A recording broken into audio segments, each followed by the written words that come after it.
Seigneur, tu es bon. Seigneur, tu es bon. Seigneur, tu es bon. Seigneur, tu es bon.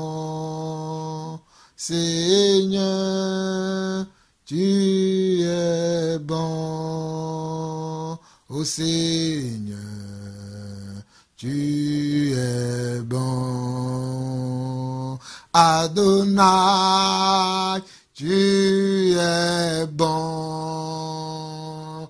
Adonai, tu es bon. Adonai, tu es bon. Elohim, tu es bon. Elohim, tu es bon. Seigneur, tu es bon. Rabbi, tu es bon. Rabbi, tu es bon. Rabbi, tu es bon. Yehoshua, tu es bon. Yehoshua, tu es bon. Yehoshua, tu es bon. Oh mon Dieu, tu es bon. Mon Dieu, tu es bon. Mon Dieu, tu es bon. Oh Adonai, tu es bon. Adonai, tu es bon. Adonai, tu es bon.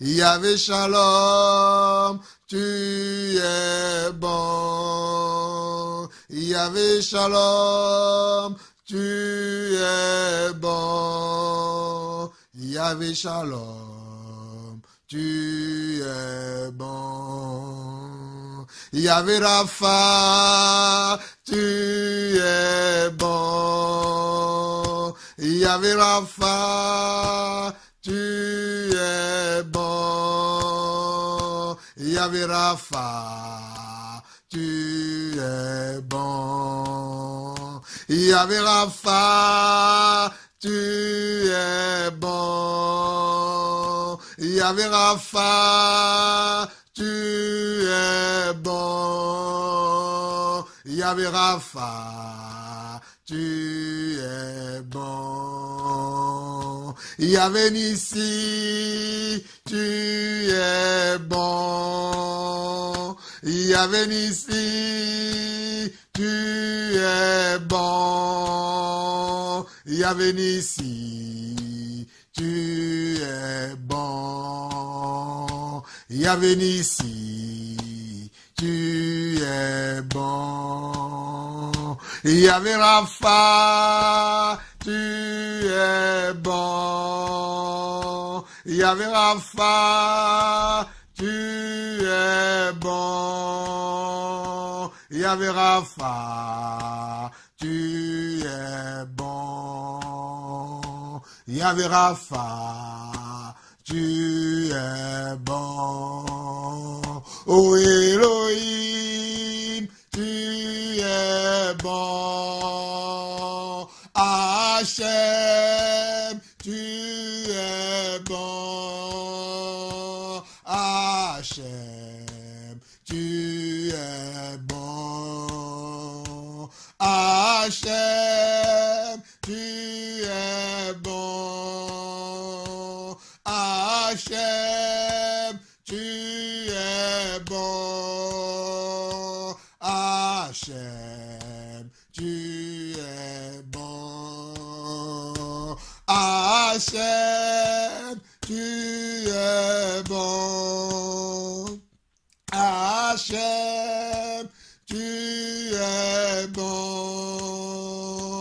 Hachem, tu es bon.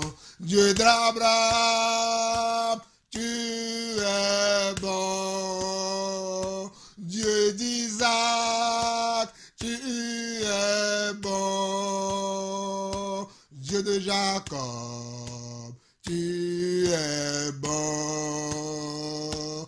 Dieu d'Élie, tu es bon. Dieu de Joseph, tu es bon. Dieu de Daniel, tu es bon. Oh Adonai, tu es bon. Adonai, tu es bon. Adonai, tu es bon.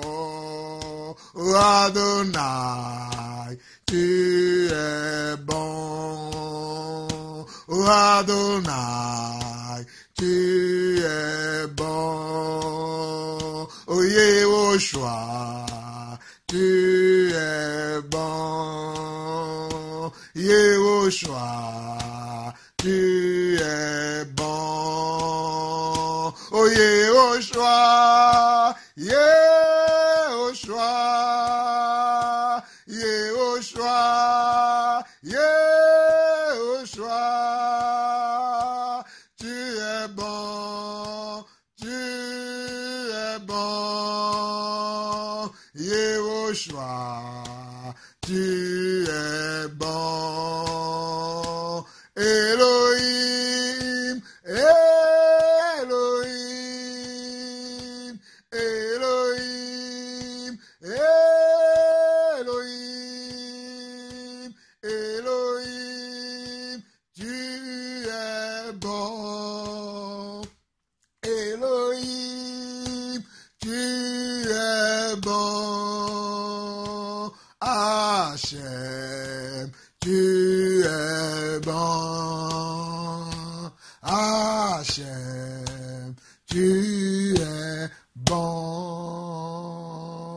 Hachem, je t'adore. Elohim, je te loue. Adonai, je t'élève encore ce matin. Ce matin, mes yeux sont rivés encore sur toi. Toi, le Dieu de mes ancêtres, le Dieu d'Abraham, d'Isaac et de Jacob. Je te loue parce que tu es bon. Je te glorifie parce que tu es bon. Je t'élève parce que tu es bon. Je t'adore parce que tu es bon. Oh, j'élève ton nom au-dessus de tout nom. Parce que toi, tu es le Dieu qui est si majestueux, qui est si puissant, qui est si merveilleux. Merci pour ta bonté dans ma vie. Merci pour ta bonté dans mon foyer. Merci pour ta bonté dans la vie de mes enfants. Merci pour ta bonté dans la vie de mes frères et sœurs. Merci pour ta bonté au milieu de ton peuple, papa. Merci pour le chandelier que tu es au milieu de nous, papa. Au milieu de nous, tu es là. Au milieu de ton peuple, tu agis. Merci Seigneur, car c'est toi qui agis au milieu de nous. C'est toi qui nous gardes. C'est toi qui nous gardes du filet de l'oiseleur. C'est toi qui nous protège. C'est toi qui gardes nos départs et nos arrivées. Seigneur, aujourd'hui, je suis dans la joie de glorifier ton nom. Je suis dans la joie d'élever ton nom. Parce que durant toute cette semaine qui s'achève aujourd'hui samedi, le 11 novembre, tu as été avec moi, tu m'as conduit tout au long de la semaine, tu m'as gardé, tu as gardé mon épouse et mes enfants. Tu as gardé mes frères et sœurs un peu partout dans le monde entier. Nous te bénissons, nous te glorifions. Sans toi, nous ne sommes rien. Sans toi, nous ne pouvons rien. Nous te donnons toute la gloire. Nous te donnons toute la puissance. Au siècle des siècles, reçois la gloire. reçois la gloire, reçois la louange, reçois la louange. Hachem, reçois la louange. Yehoshua, reçois la gloire. Oh Elohim, reçois le fruit de nos lèvres, le fruit de mes lèvres, qui exalte ton nom, le fruit de mon cœur, qui exalte ton nom. Oh Papa, ta bonté durera toujours, ta bonté durera toujours. Au nom de Jésus-Christ, reçois toute la gloire. Amen, amen et amen. Frères et sœurs, soyez bénis. Nous sommes dans la joie. Je suis dans la joie encore aujourd'hui d'être encore avec vous parce que le Seigneur nous a protégés, le Seigneur nous a gardés, le Seigneur nous a fait grâce tout au long de cette semaine. Il nous a protégés parce que selon le Seigneur, la semaine commence le dimanche et s'achève le samedi. Et aujourd'hui, nous sommes le samedi 11 novembre. Cette semaine est en train de s'achever. Et tout au long de la semaine, le Seigneur a été avec nous. Il nous a gardés, il nous a protégés, il nous a assuré comment sa sécurité. Il nous a donné le manger, il nous a donné le boire, il nous a même donné de quoi se vêtir. C'est lui qui nous garde, ce n'est pas nous-mêmes qui nous gardons. C'est pour cela que nous devons le glorifier. Merci aussi pour sa bonté dans notre vie, parce que c'est lui qui pardonne nos péchés, c'est lui qui efface nos iniquités. C'est à lui que nous rendons toute la gloire. Car nous verrons dans le psaume 130, merci Seigneur pour cette inspiration, merci Seigneur pour ta bonté, alléluia. Nous voyons dans le psaume 130, mes bien-aimés, nous voyons dans le psaume 130, le psaume 130 nous dit ceci, nous allons le lire et vous allez comprendre pourquoi je suis dans la joie aujourd'hui, parce que Dieu m'a encore accordé sa grâce, Dieu l'a encore fait, c'est lui qui fait toutes choses bonnes en son temps.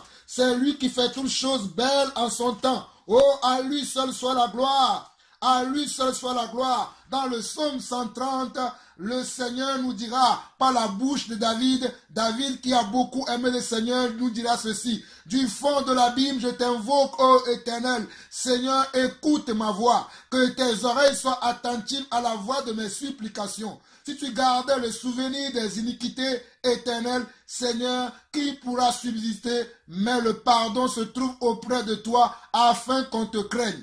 J'espère en l'Éternel, mon âme espère et j'attends sa promesse.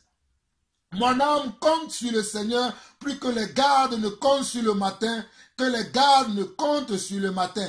Israël, mets ton espoir en l'Éternel, car la miséricorde est auprès de l'Éternel et la rédemption est auprès de lui en abondance. C'est lui qui rachètera Israël de toutes ses iniquités. Oh, Israël, aujourd'hui, c'est nous l'Église. Israël, aujourd'hui, c'est nous les croyants. Israël, aujourd'hui, c'est nous les disciples. C'est pour cela que je peux dire haut et fort que le Seigneur est mon berger. Je ne manquerai de rien. C'est pour cela que je peux adorer le Seigneur. Je peux louer le Seigneur. Je peux le bénir parce que le Seigneur m'a fait grâce. Le Seigneur a eu pitié de moi pour pardonner mes péchés, pour pardonner mes iniquités, afin que je le craigne, afin que je l'adore, afin que je l'exalte. Donc vous comprenez pourquoi, mes frères et sœurs, je suis dans la joie lorsque je viens devant vous pour vous parler de la part du Seigneur. Je viens souvent avec des cantiques parce que les cantiques siègent au milieu de ceux qui aiment le Seigneur. Les cantiques siègent au milieu de ceux qui adorent le Seigneur. Et vous devez faire pareil dans vos maisons. Adorer le Seigneur avec votre cœur, avec votre bouche, avec votre esprit. Chantez des cantiques nouveaux. Chantez des cantiques nouveaux. Élevez vos voix vers le ciel. Levez vos mains vers le ciel et adorez le Seigneur. Adorez le Seigneur qui est assis sur son trône de gloire, qui est assis sur son trône puissant, qui dit et la chose arrive, qui ordonne et elle existe. Le Dieu de nos ancêtres, le Dieu d'Abraham, d'Isaac et de Jacob, le grand je suis, celui qui dit et la chose arrive, celui qui ordonne et elle existe. C'est notre Dieu, c'est notre Seigneur. Glorifiez-le à tout jamais, élevez-le à tout jamais, chantez son nom, exaltez son nom à tout jamais et que toute la gloire lui soit rendue. Alors, frères et sœurs, je suis encore une fois dans la joie aujourd'hui de partager avec vous notre 4e partie de l'enseignement, l'appel de Dieu. Je m'apprête à vous partager l'enseignement, l'appel de Dieu, la 4e partie. Mais avant de commencer cet enseignement, j'aimerais saluer un peu partout mes frères dans le monde entier. Je salue mon frère Barwani depuis le Canada. Je salue mon frère Joël depuis l'Algérie. Je salue mon frère Pascal Azanledi depuis la France. Je salue mon frère le pasteur Afolabi à Lomé au Togo. Je salue mon frère le pasteur Rodrigue à Lomé au Togo. Je salue tous les autres frères un peu partout dans le monde, sans oublier ceux-là qui sont en Belgique, ceux-là qui sont en Allemagne, ceux-là qui sont au Congo, ceux-là qui sont au Gabon. Je ne peux pas citer vos noms individuellement tout le temps, mais sachez que lorsque je parle de la salutation, je m'adresse à vous, à tous mes frères, un peu partout dans le monde. Recevez les salutations fraternelles, recevez l'amour de Dieu, recevez la joie de Dieu et recevez la paix de Dieu. Je suis dans la joie parce que le Seigneur est en train d'ouvrir les portes.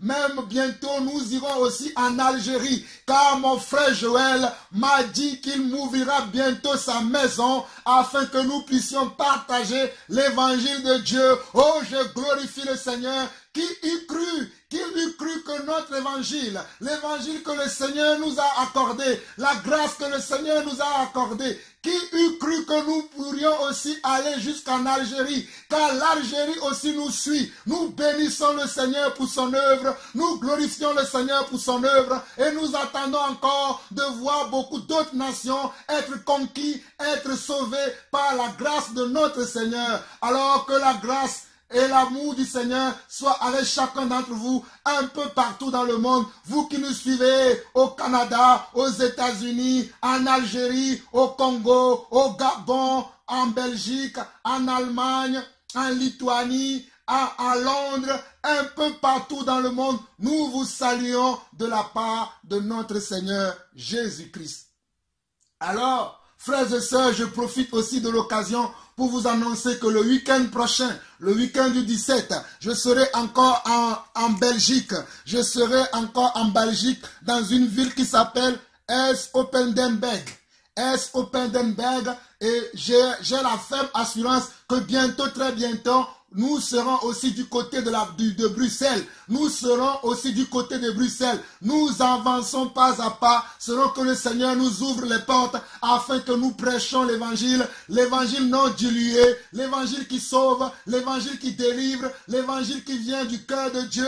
Nous bénissons le Seigneur et merci pour ces frères, merci pour ces sœurs qui vont nous accueillir ce week-end et merci pour tous les autres frères qui bientôt, très bientôt, vont nous accueillir. Nous vous saluons, nous vous bénissons de la part de notre Seigneur Jésus-Christ. Alors mes frères, nous allons rentrer dans le sujet de notre enseignement qui a commencé depuis quelques semaines, depuis 1 ou 2 semaines déjà, cet enseignement qui est l'appel de Dieu, l'appel de Dieu. Et mes frères, aujourd'hui nous allons partager beaucoup de versets, beaucoup de versets. Et je vous encourage à noter ces versets, je vous encourage à noter ces versets et à les relire, à les reméditer, afin que le Seigneur puisse vous parler, afin que le Seigneur puisse vous conduire, car nous sommes simplement la voix du Seigneur, nous sommes simplement la bouche du Seigneur, pour vous annoncer ses oracles, pour vous annoncer ses desseins, pour vous annoncer ses volontés. Mais vous aussi, vous avez votre part à faire. Votre part, c'est d'obéir à ce que nous disons. Votre part, c'est d'écouter et de mettre en pratique ce que nous vous enseignons. Car que sert-il à quelqu'un de recevoir des enseignements et que ces enseignements ne le servent-ils à rien? Donc, quand nous vous enseignons, mettez en pratique nos enseignements et vous verrez la gloire de Dieu comme nous-mêmes, nous voyons la gloire de Dieu quotidiennement dans notre vie. Alors, mes frères et sœurs, notez bien tous les versets du jour, car nous sommes dans la 4e partie de notre enseignement. Que la gloire soit avec vous. Nous continuons, nous sommes toujours dans l'enseignement sur l'appel de Dieu. L'appel de Dieu. Nous avons vu précédemment que Dieu nous appelle premièrement, la première des choses, le départ, La première des choses, le Seigneur nous appelle à sortir du monde. Le Seigneur nous appelle à sortir du monde et à rentrer dans son église. Le Seigneur nous appelle à sortir du monde et à rentrer dans son église. Parce que église veut dire ecclésias. Ecclésias qui est un mot grec qui signifie appeler hors d'eux. Qui signifie appeler hors d'eux. Et Dieu nous a appelés hors du monde à venir dans son royaume. Car si nous lisons Ephésiens chapitre 2, le verset 1 au verset 3, l'apôtre Paul nous dira que nous étions aussi des enfants de colère et que nous agissons aussi comme les autres. Mais Dieu en son temps nous a fait grâce pour nous ramener dans son royaume. Alors mes frères, le premier type d'appel que vous et moi nous avons reçu, c'est l'appel de sortir du monde et de rentrer dans le royaume de Dieu. Le second appel que Dieu nous fait, c'est que Dieu nous donne comment? Un talent, ou Dieu nous donne comment? Un don. Dieu nous donne comment? Un talent ou un don afin que nous servions comment? Dans son royaume. Dieu nous appelle maintenant, le deuxième appel que Dieu nous donne lorsque nous rentrons dans son royaume. Dieu nous appelle maintenant à le servir. Dieu nous appelle maintenant comment? À le servir. Dieu nous appelle à sortir du monde qui est le premier type d'appel. Et le deuxième appel, c'est Dieu nous appelle comment? À le servir. Vous qui ne m'avez pas suivi dès le départ, je vous encourage à suivre toutes les versions de cet enseignement, de la première partie jusqu'à ce que le Seigneur nous arrêtera sur cet enseignement. Parce qu'aujourd'hui, c'est la quatrième partie. Je sais que le Seigneur me conduira encore à avancer dans cet enseignement, mais vous devez suivre chaque série de cet enseignement, car vous allez être comment restauré, vous allez être comment bâti dans le fondement des apôtres et des prophètes. Vous allez comment? Vous allez être délivré de tout ensorcellement, de tout envoûtement, de tout faux enseignement, et vous allez recevoir comment? La grâce de Dieu. Vous n'allez pas être emporté à tout vent de doctrine, mais vous allez vous asseoir dans la doctrine des apôtres et des prophètes. Alors que la paix de Dieu vous soit multipliée. Alors pour commencer aujourd'hui, nous allons voir Exode. Nous irons tout droit dans Exode chapitre 18. Exode chapitre 18. Exode chapitre 18. Merci Seigneur. Nous bénissons le Seigneur pour son œuvre. Exode chapitre 18. Je lis la parole de Dieu. Jéthro, sacrificateur de Madian, beau-père de Moïse, apprit tout ce que Dieu avait fait en faveur de Moïse et Israël, son peuple. Il apprit que l'Éternel avait fait sortir d'Israël d'Égypte. Il avait appris que l'Éternel avait fait sortir Israël d'Égypte. Jéthro, beau-père de Moïse, prit Séphora, femme de Moïse, qui avait été renvoyée. Il prit aussi les deux fils de Séphora. L'un se nommait Gershom, car Moïse avait dit, j'habite un pays étranger. L'autre se nommait Eliezer, car il avait dit, le Dieu de mon père m'a secouru. Il m'a délivré de l'épée de Pharaon. Jéthro, beau-père de Moïse, avec les fils et la femme de Moïse, vint au désert où il campait à la montagne de Dieu. Regardez, Jéthro, le beau-père de Moïse, va prendre son épouse et va prendre aussi ses deux enfants pour aller à la rencontre de Moïse. Nous continuons. Verset 6.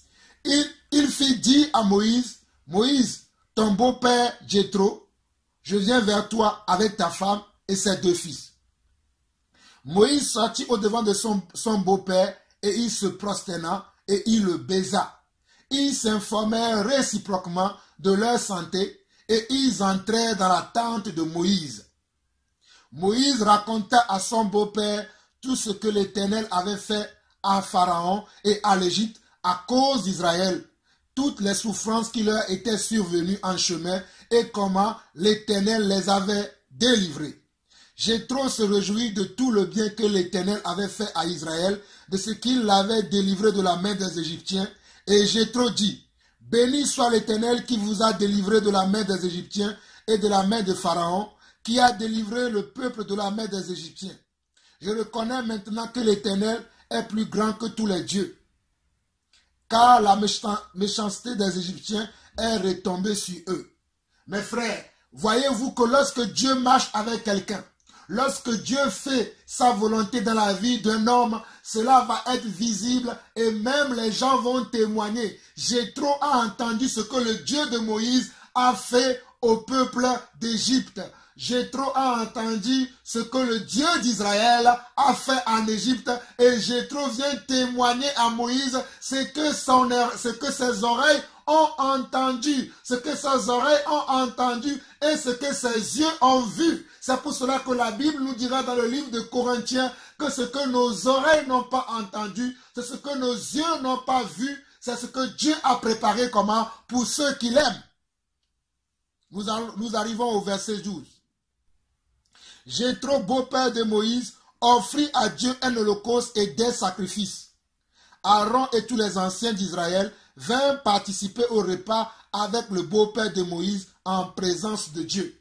Vous voyez, Jéthro a été tellement touché qu'il n'est pas venu les mains vides. Il est venu avec un sacrifice. Il est venu pour glorifier le Seigneur. Quand on offre un sacrifice à Dieu, c'est parce qu'on glorifie le Seigneur. Aujourd'hui, ce n'est plus avec les animaux, ce n'est plus avec le sang des boucs, des taureaux et des veaux, mais avec comment? Un sacrifice de louange. Un sacrifice de louange. Nos lèvres qui glorifient le Seigneur, nos cœurs qui glorifient le Seigneur, nos actions, nos vies, notre caractère, nos styles de vie, notre modèle de vie, c'est ça qui glorifie le Seigneur aujourd'hui. Ce n'est plus avec les sangs des boucs et des veaux et des taureaux que nous allons apporter des offrandes devant le Seigneur. Mais nous apportons comment? Des offrandes avec notre vie. Nous apportons des offrandes avec nos lèvres, en glorifiant le Seigneur, en adorant le Seigneur et en le célébrant.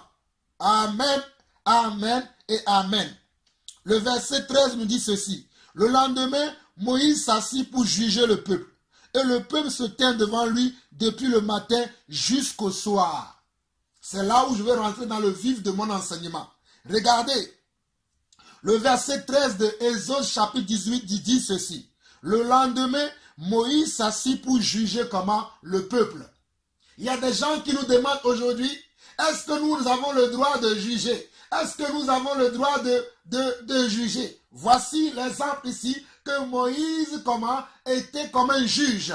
Il réglait les affaires, les différends qui existaient entre ses frères. Comme aujourd'hui, moi aussi, je peux régler les différends qui sont dans l'église. C'est pour cela que vous me voyez tout le temps à l'œuvre, en train de dénoncer les œuvres ténébreuses qui sont au milieu de nous. C'est pour cela que vous me verrez toujours en train de dénoncer les pasteurs bricoleurs, les faux pasteurs, les faux apôtres, les faux prophètes, les faux évangélistes, les faux docteurs. Vous me verrez toujours en train de dénoncer les apôtres bricoleurs, les prophètes bricoleurs, les évangélistes bricoleurs, les pasteurs et les docteurs bricoleurs. Je les dénoncerai toujours, car ceci aussi est un travail que Dieu nous a donné.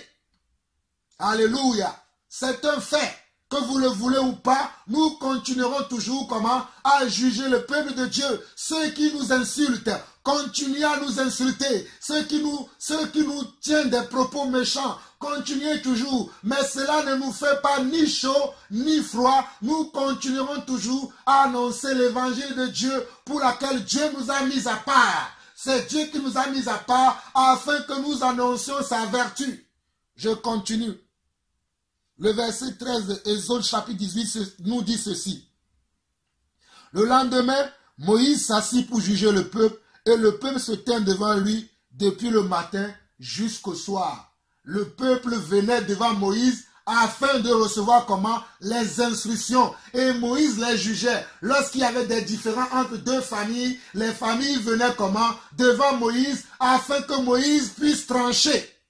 Les gens qui n'aiment pas qu'on tranche aujourd'hui, nous tranchons selon l'Esprit de Dieu. Car le Seigneur nous a donné son esprit afin que nous puissions trancher les affaires qui sont au milieu de son église. Dieu m'a accordé la grâce d'être un apôtre dans son royaume afin de pouvoir trancher les affaires qui sont au milieu de nous.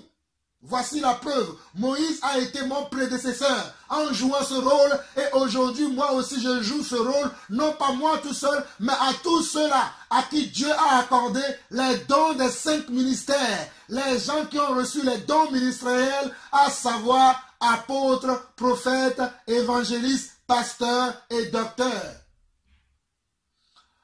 Le verset 14, regardez ceci. Le beau-père de Moïse vit tout ce qu'il faisait pour le peuple et il dit, que fais-tu là avec ce peuple? Pourquoi sièges-tu seul et tout le peuple se tient-il devant toi depuis le matin jusqu'au soir? Moïse était en train de servir Dieu comment? Dans son appel. Nous sommes dans l'appel de Dieu. Nous parlons de l'appel de Dieu et vous savez comment Dieu a appelé Moïse. Vous qui n'avez pas suivi la première partie, allez suivre la première partie de cet enseignement afin que le puzzle soit construit. Parce que si vous ne suivez pas dès le départ cet enseignement, vous pouvez vous perdre. Mais néanmoins, si vous avez l'Esprit de Dieu, vous comprendrez, même si vous n'avez pas suivi les premières parties de cet enseignement, l'appel de Dieu. Alors, le beau-père de Moïse va voir que Moïse est en train de souffrir dans son appel. Comme aujourd'hui, je souffre dans mon appel, comme mes frères qui sont appelés aux 5 ministères aussi, et tous les autres personnes qui sont appelées à servir Dieu, qui souffrent à cause de comment? À cause de leur appel. Vous ne pouvez pas imaginer quelles sont mes souffrances dans le Seigneur, quels sont mes combats. Je combats nuit et jour pour l'évangile. Je combats nuit et jour, 7 jours sur 7 pour l'évangile. Et regardez ce que le beau-père de Moïse, Jéthro, va dire ici. Le beau-père, nous sommes au verset 14. Le beau-père de Moïse vit tout ce qu'il faisait pour le peuple et il dit, que fais-tu là avec ce peuple? Pourquoi sièges-tu seul et tout le peuple se tient-il devant toi depuis le matin jusqu'au soir? Moïse répondit à son beau-père, c'est que le peuple vient à moi pour consulter Dieu. Quand ils ont quelques affaires, ils viennent à moi, je prononce entre eux et je fais connaître les ordonnances de Dieu et ses lois. Le beau-père de Moïse lui dit, ce que tu fais n'est pas bien. Le beau-père de Moïse lui dit, ce que tu fais n'est pas bien. Verset 18, tu t'épuiseras toi-même et tu épuiseras ce peuple qui est avec toi. Car la chose est au-dessus de tes forces. Tu ne pourras pas y suffire seul. Tu ne pourras pas y suffire seul. Je ne peux pas servir Dieu tout seul. Même si Dieu m'a appelé au ministère, même si Dieu m'a fait la grâce d'être un apôtre dans son royaume, je ne peux pas le servir tout seul. J'ai besoin de frères et sœurs. J'ai besoin d'être assisté. J'ai besoin d'être encouragé par les uns ou les autres. J'ai besoin d'être encouragé dans cette tâche. Je ne peux pas le faire tout seul. Je reconnais que j'ai reçu une grâce, mais je reconnais aussi que je ne peux pas faire ce travail tout seul. C'est un appel que je lance à toutes personnes qui voudraient bien nous aider, non pas de sa manière, mais de la manière de Dieu. Aidez-nous à faire le travail pour lequel Dieu nous a mis à part. Aidez-nous à faire ce travail-là volontairement comme nous le faisons. Aidez-nous aussi à le faire volontairement. Que le Seigneur vous bénisse. Au verset 18, le beau-père de Moïse va lui dire, tu t'épuiseras toi-même et tu épuiseras ce peuple qui est avec toi, car la chose est au-dessus de tes forces. Tu ne pourras pas y suffire seul. Maintenant, écoute ma voix. Je vais te donner un conseil et que Dieu soit avec toi. Sois l'interprète du peuple auprès de Dieu et porte les affaires devant Dieu. Enseigne-leur les ordonnances et les lois et fais-leur connaître le chemin qu'ils doivent suivre et ce qu'ils doivent faire. Regardez le conseil que le beau-père, inspiré par Dieu, conduit par le Seigneur, parce que c'est Dieu qui a envoyé Jéthro vers Moïse, afin de lui donner des consignes, afin de lui donner des conseils que Moïse va mettre en pratique afin d'être soulagé dans sa tâche, afin d'être soulagé dans sa mission, afin d'être soulagé dans son appel. Il y a quelques-uns parmi vous, Dieu vous nous enverra afin que nous soyons soulagés dans la mission qu'il nous a assignée. Parce que cette mission, je ne peux pas l'accomplir tout seul. J'ai besoin d'être soutenu. J'ai besoin d'avoir des frères et sœurs qui sont autour de moi pour m'aider dans cette tâche. Alléluia. Et regardez, ce que le beau-père de Moïse, Jéthro, va dire à Moïse. Verset 21. Choisis parmi tout le peuple des hommes capables, craignant Dieu, des hommes intègres, ennemis de la cupidité, établis-les sur eux comme chefs de 1000, chefs de 100, chefs de 50 et chefs de 10. Regardez encore. Choisis parmi tout le peuple des hommes capables, craignant Dieu, des hommes intègres, ennemis de la cupidité, établis-les sur eux comme chefs de 1000, chefs de 100, chefs de 50 et chefs comment et chefs de 10. Qu'ils jugent le peuple en tout temps, qu'ils portent devant toi toutes les affaires importantes et qu'ils prononcent eux-mêmes sur les petites causes, allège ta charge et qu'ils la portent avec toi. Regardez, le beau-père de Moïse, Jéthro, va donner un conseil comment à Moïse en disant quoi? Tu ne pourras pas faire cette tâche tout seul. Le fait d'être devant le peuple de Dieu, d'écouter les témoignages des uns et des autres, d'écouter les problèmes qui existent entre les frères et sœurs, tu ne pourras pas le faire tout seul. Tu n'as pas la capacité de le faire tout seul. Tu vas t'épuiser. Prends quelqu'un, prends des hommes. Regardez, quand le beau-père de Moïse va donner ce conseil à Moïse, il ne veut pas lui dire de choisir n'importe qui. Parce que j'ai vu des frères, au lieu de choisir les personnes qualifiées pour les aider dans le ministère, ils vont choisir les gens de leur pays. Ils vont choisir les gens en fonction de leur affinité. Mes frères, ce n'est pas parce que je suis Togolais que je marche avec les Togolais.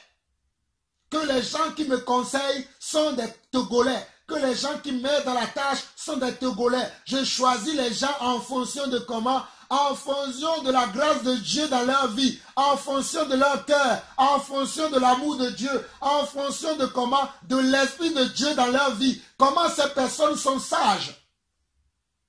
J'ai vu beaucoup de gens choisir des gens pour les aider dans l'œuvre de Dieu en fonction de leur nationalité. Ainsi, nous voyons les Congolais avec les Congolais, les Ivoiriens avec les Ivoiriens, les Camerounais avec les Camerounais, les Togolais avec les Togolais, les Français avec les Français, les Allemands avec les Allemands, les Belges avec les Belges. Non, et non, et non. Dans le royaume de Dieu, nous n'avons plus de nationalité. Notre nationalité est maintenant comment? Est céleste. Nous n'avons plus de nationalité. Je n'ai plus de nationalité. Même si j'aime mon pays, le Togo, le Togo le Togo où je suis né, où j'ai grandi, où le Seigneur m'a appelé. Je n'ai plus cette nationalité, mais j'ai une nationalité céleste maintenant. Je suis du ciel maintenant et j'accueille tout frère et toute sœur qui a aussi cette nationalité, en qui je vois une grâce de Dieu, en qui je vois un don et un talent. Je vais utiliser ce don et ce talent pour faire avancer l'œuvre de Dieu. Nous allons utiliser en vous, peu importe votre nationalité, peu importe votre culture, peu importe vos connaissances, nous allons utiliser en vous comment? La grâce de Dieu pour faire avancer l'œuvre de Dieu. C'est pour cela que le beau-père de Moïse, Jéthro, va lui dire au verset 21 de Exode 18, il va dire quoi? Exode 18, verset 21, choisis parmi tout le peuple, choisis parmi tout le peuple des hommes capables. On ne choisit pas des hommes qui ne sont pas capables. On ne choisit pas des incapables, mais plutôt on choisit des hommes capables, des hommes qui sont capables, craignant Dieu, pas des hommes qui jouent avec Dieu, pas des hypocrites. On ne choisit pas des hypocrites, on ne choisit non plus des menteurs, on ne choisit non plus des fornicateurs, des adultères, mais on choisit comment? Des hommes qui craignent Dieu. Des hommes comment? Des hommes intègres. Les hommes qui connaissent l'intégrité. Pas les gens qui n'ont rien à voir avec l'intégrité, mais des gens qui sont comment? Intègres. Ennemis de comment? Ennemis de la cupidité. Pas les gens qui aiment comment? L'argent. Aujourd'hui, les gens choisissent. Quand je vois les hommes de Dieu, ils choisissent les gens qui aiment de l'argent afin que ces personnes, je parle des faux, bien sûr, et des bricoleurs, bien sûr. Je ne parle pas des vrais, car les vrais connaissent ces choses, mais les bricoleurs et les faux, ils vont choisir les gens en fonction de leur affinité, en fonction comment de leurs rêves et des pensées ténébreuses qui sont dans leur cœur et de leur vision comment pharaonique, de leur vision de cupidité. C'est ainsi qu'ils choisissent les gens pour les aider dans le ministère. Mais moi, je ne choisis ou nous ne choisissons pas les gens en fonction de ces critères-là. Nous choisissons les gens en fonction du critère que nous voyons ici dans Exode 18, le verset 21. C'est très important, frères et sœurs. Comprenez ces choses. Nous sommes toujours dans le sujet, l'appel de Dieu. Et regardons ce que la Bible dit. Il dit, établis-les sur eux comme chef de 1000, chef de 100, chef de 50 et chef de 10. Qu'ils jugent le peuple en tout temps, qu'ils portent devant toi toutes les affaires importantes et qu'ils prononcent eux-mêmes sur les petites causes, allège ta charge et qu'ils la portent avec toi. Si tu fais cela et que Dieu te donne des ordres, tu pourras y suffire et tout ce peuple parviendra heureusement à sa destination. Regardez le verset 24. Moïse écouta la voix de son beau-père et il fit tout ce qu'il avait dit. Moïse choisit des hommes capables parmi tout Israël et il les établit chefs du peuple, chefs de 1000, chefs de 100, chefs de 50 et chefs de 10.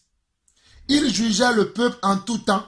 Ils portaient devant Moïse les affaires difficiles et ils prononçaient eux-mêmes sur toutes les petites causes. Moïse laissa partir son beau-père et Jéthro s'en alla dans son pays. Vous voyez, Moïse a écouté comment la voix de son beau-père. Il a suivi le conseil que son beau-père lui a donné. Il n'a pas mis de côté le conseil de son beau-père. Il a mis en pratique, il a suivi ce conseil-là parce que c'est un conseil qui vient de Dieu. Vous pouvez nous conseiller et si nous remarquons que votre conseil ne vient pas de Dieu, nous ne le mettrons pas en pratique. Nous mettrons en pratique seulement les conseils qui viennent de Dieu. Je sais, il y a beaucoup de gens aussi, lorsqu'ils s'aiment dans le royaume de Dieu, lorsqu'ils sont là à nous aider dans le royaume de Dieu, ils veulent des fois nous donner des conseils et certains conseils sont charnels. Nous refusons les conseils charnels et nous acceptons les conseils spirituels. J'insiste sur ce point. Ce n'est pas parce que vous nous donnez des conseils que tout ce que vous nous dites, nous devons les mettre en pratique. Nous mettons simplement en pratique les conseils que nous jugeons comme utiles, que nous jugeons comme édifiants, que nous jugeons comme édifiants. Pas des conseils qui ne vont pas nous édifier, pas des conseils qui vont nous éloigner de Dieu, mais nous prenons en compte simplement des conseils qui viennent de la part du Seigneur. Que celui qui a des oreilles pour entendre, entend ce que l'Esprit dit à son Église. Nous continuons et nous allons voir que le Seigneur Jésus lui-même a fait la même chose que Moïse a fait. Nous allons voir que le Seigneur Jésus lui-même a fait la même chose que ce que Moïse a fait. Nous allons regarder dans Luc, chapitre 9, et nous allons voir comment Jésus lui-même a pratiqué la même chose que Moïse a pratiqué. Nous pouvons lire à partir du verset comment? À partir du verset 12. Mais sachez que Jésus, dans son ministère terrestre, lorsqu'il y avait la foule qui s'approchait de lui, Jésus essaie toujours de mettre de l'ordre en s'appuyant sur comment? Sur ses apôtres qu'il a choisis. Sur ses 12 disciples qu'il a choisis. Nous l'avons vu dans la première partie, comment Jésus a appelé les 12 apôtres. Nous l'avons déjà vu dans la première partie. Donc vous voyez ici que Jésus se sert de ces personnes pour l'aider, pour l'assister. Pour l'aider, pour l'assister dans son travail, dans sa mission, dans son appel. Alors nous lisons à partir du verset 12, Luc chapitre 9. On nous dit, comme le jour commençait à baisser, les 12 s'approchèrent et lui dirent, renvoie la foule afin qu'elle aille dans les villages et dans les campagnes des environs pour se loger et pour trouver des vivres. Car nous sommes ici dans un lieu désert. Jésus leur dit, donnez-leur vous-même à manger. Mais ils répondirent, nous n'avons que 5 pains et 2 poissons, à moins que nous n'allions nous-mêmes acheter des vivres pour tout ce peuple. Or, il y avait environ 5000 hommes. Jésus dit à ses disciples, faites-les asseoir par rangée de 50. Regardez, Jésus va utiliser comment ses apôtres pour pouvoir mettre un ordre parmi les 5000 personnes qui suivaient Jésus. Jésus va utiliser comment les 12 disciples qui sont avec lui pour mettre de l'ordre parmi 5000 personnes. Waouh! Quelle sagesse, quelle intelligence! Et Jésus est notre modèle. Nous suivons le modèle de Jésus-Christ. Jésus est notre modèle. Jésus est notre modèle et nous suivons le modèle de comment? De Jésus-Christ. Jésus-Christ, devant une foule de 5000 personnes, va utiliser comment? Ses 12 disciples pour mettre de l'ordre. Ces personnes suivaient Jésus, suivaient les enseignements de Jésus, suivaient la foi de Jésus. Et ces personnes ont été avec Jésus toute une journée. Et Jésus voyait que ces personnes étaient fatiguées. Ces personnes avaient comment? Avaient faim et soif. Et Jésus n'a pas voulu les renvoyer comment? À jeun chez eux. Il va demander, qu'est-ce que vous avez? Jésus va trouver comment? 2 poissons et comment? Et 5 pains. Oui, nous n'avons que 5 pains et 2 poissons. Et Jésus va multiplier ces 5 pains et ces 2 poissons et il va se charger, il va charger plutôt ses disciples de distribuer comment? Ces 2 poissons et ces 5 pains qu'il a multipliés pour que ces disciples le distribuent comment? À la foule. Et les disciples vont écouter la voix de leur maître et ils vont comment? Ils vont faire asseoir la foule par nombre de comment? De 50. Regardez ici. Nous sommes dans Luc chapitre 9, le verset 14. Or, il y avait environ 5000 hommes. Jésus dit à ses disciples, faites-les asseoir par rangée de 50. Regardez, verset 15. Il fit ainsi et il les fit tous asseoir. Jésus prit les 5 pains et les 2 poissons et levant les yeux vers le ciel, il les bénit, puis il les rompit et les donna aux disciples afin qu'ils les distribuent à la foule.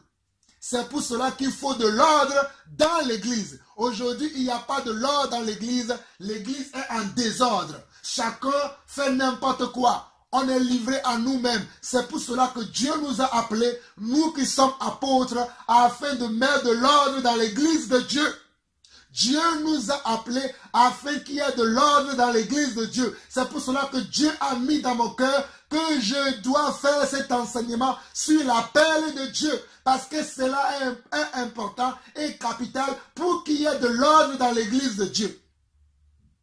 Nous qui sommes dans les 5 ministères, c'est à nous de mettre comment de l'ordre dans l'église. Mais si nous-mêmes nous sommes désordonnés, comment pourrions-nous amener de l'ordre dans l'église? Si nous-mêmes nous ne sommes pas ordonnés, si nous-mêmes nous ne sommes pas dans la vérité, si nous-mêmes nous ne sommes pas dans la doctrine des apôtres et des prophètes, comment pourrions-nous amener cet ordre-là dans l'église de Dieu? C'est pour cela que j'appelle quelques-uns des bricoleurs. Parce qu'eux-mêmes, ils n'ont pas reçu d'enseignement. Eux-mêmes, ils n'ont pas été formés. Comment pourront-ils former d'autres personnes si eux-mêmes n'ont pas été formés? Si eux-mêmes n'ont pas reçu des instructions? Cela est capital. Lorsque tu es appelé à servir Dieu, de t'asseoir d'abord pour recevoir des instructions. Apprendre au pied d'un ancien.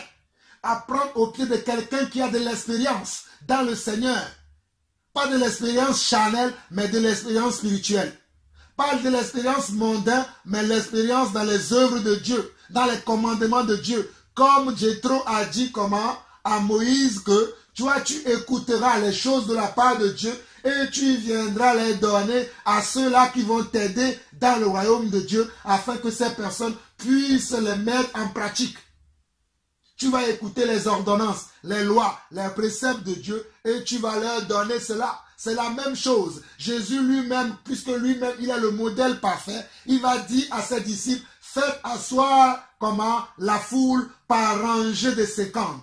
Et une fois que la foule va une fois que la foule va être divisée par rangée de 50, Jésus va prendre le pain, il va le bénir, il va prendre le poisson, il va le bénir, et cela va se multiplier. Il va les donner maintenant aux 12, pas à tout le monde. Il va les donner comment? Aux 12, et maintenant, quitte aux 12 de les distribuer comment? Aux rangées de 50. C'est important qu'il y ait de l'ordre dans la maison de Dieu. On en a marre du désordre qu'il y a aujourd'hui dans la maison de Dieu. On en a marre de voir le désordre, le chaos total qu'il y a dans la maison de Dieu.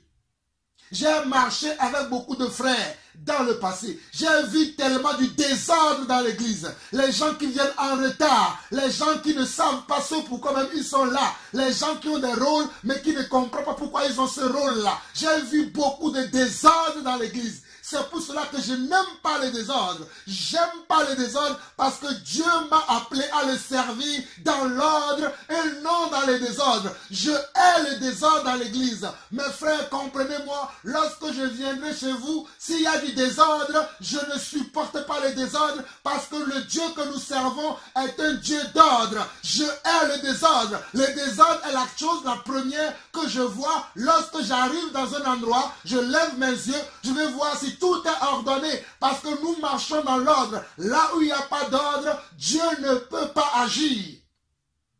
Mes frères, sachez cela. Là où il n'y a pas d'ordre, Dieu ne pourra pas agir. Là où il n'y a pas d'ordre, Dieu ne pourra pas agir. Je vous le dis encore. Là où il n'y a pas d'ordre, la puissance de Dieu ne se manifestera pas. La main de Dieu ne se manifestera pas. Mais là où il y a de l'ordre, vous allez voir, Dieu agit et il agira encore. Regardez, nous continuons. Allons dans Actes chapitre 6. Actes chapitre 6. Vous allez voir que ce que je suis en train de vous dire, je ne suis pas en train de vous raconter des histoires, mais ce sont des vécus.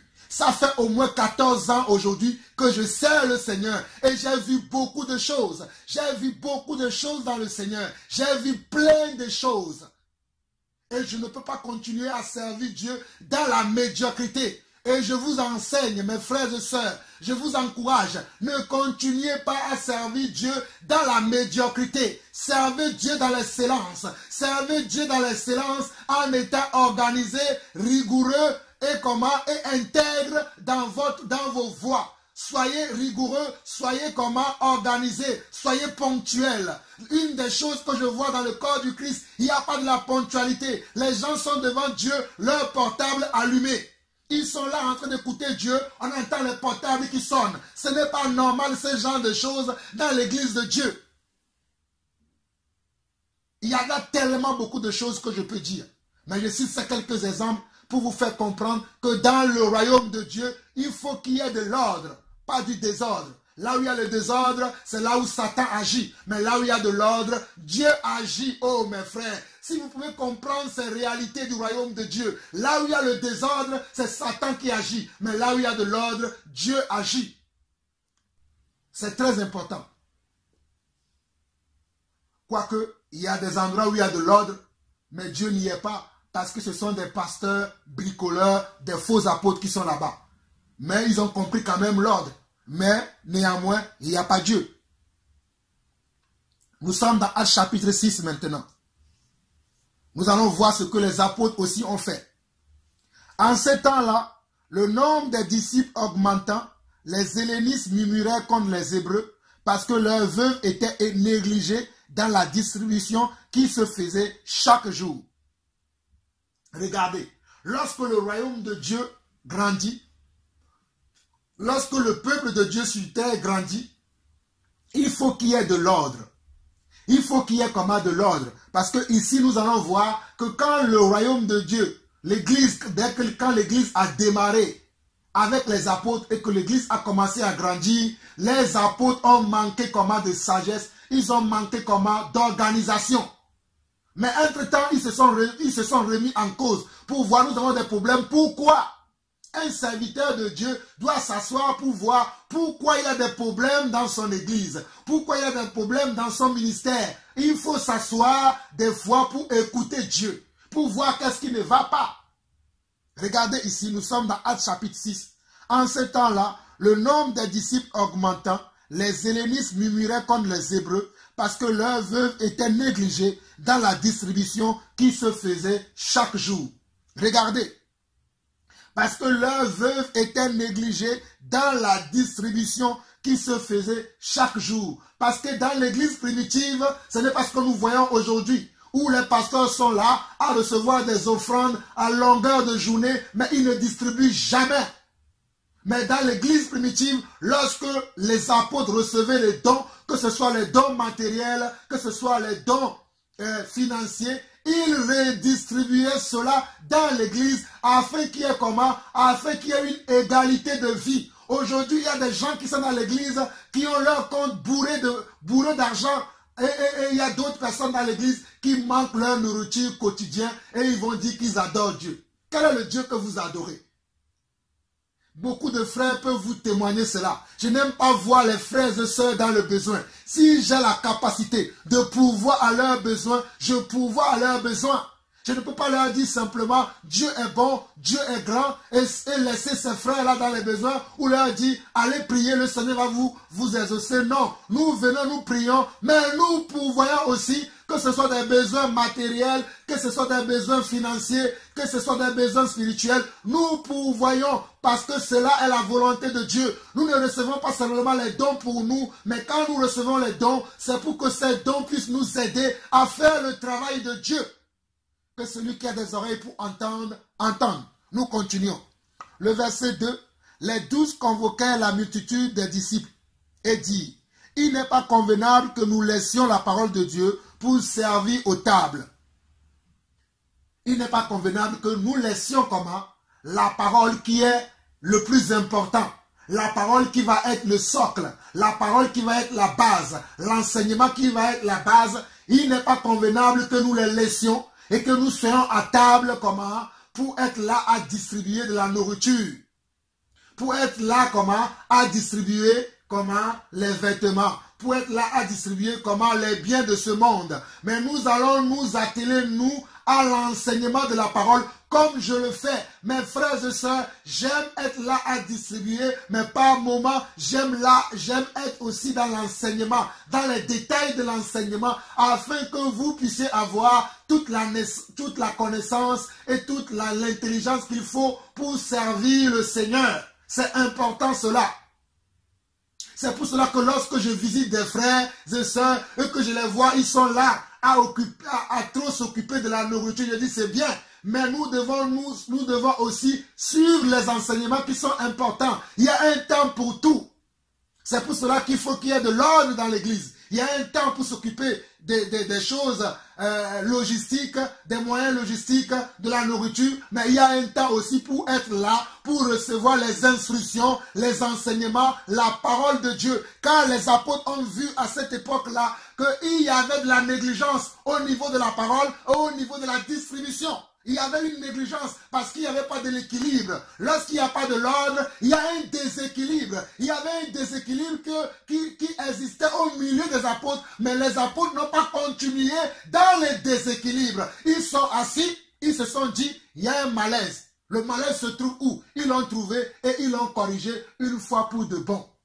Toi, mon frère, qui sert le Seigneur depuis des années, tu es toujours dans les déséquilibres, tu es toujours dans les désordres, ce n'est pas normal. Toi, ma soeur, qui sert le Seigneur, tu es toujours dans les déséquilibres, dans les désordres, ce n'est pas normal. Tu abandonnes ton foyer pour être là à l'église. Non, je vais aller prier, je vais aller servir le Seigneur. Tu abandonnes ton ménage, tu abandonnes tes enfants, tu abandonnes ton mari et tu vas, oui, je vais aller servir le Seigneur. Ce n'est pas comme cela. Ce n'est pas comme cela. Il y a un temps pour tout. Que celui qui a des oreilles pour entendre, entend ce que l'Esprit dit à son Église. Nous avançons. Nous arrivons au verset 2. Les 12 convoquèrent la multitude des disciples et il dit, il n'est pas convenable que nous laissions la parole de Dieu pour servir aux tables.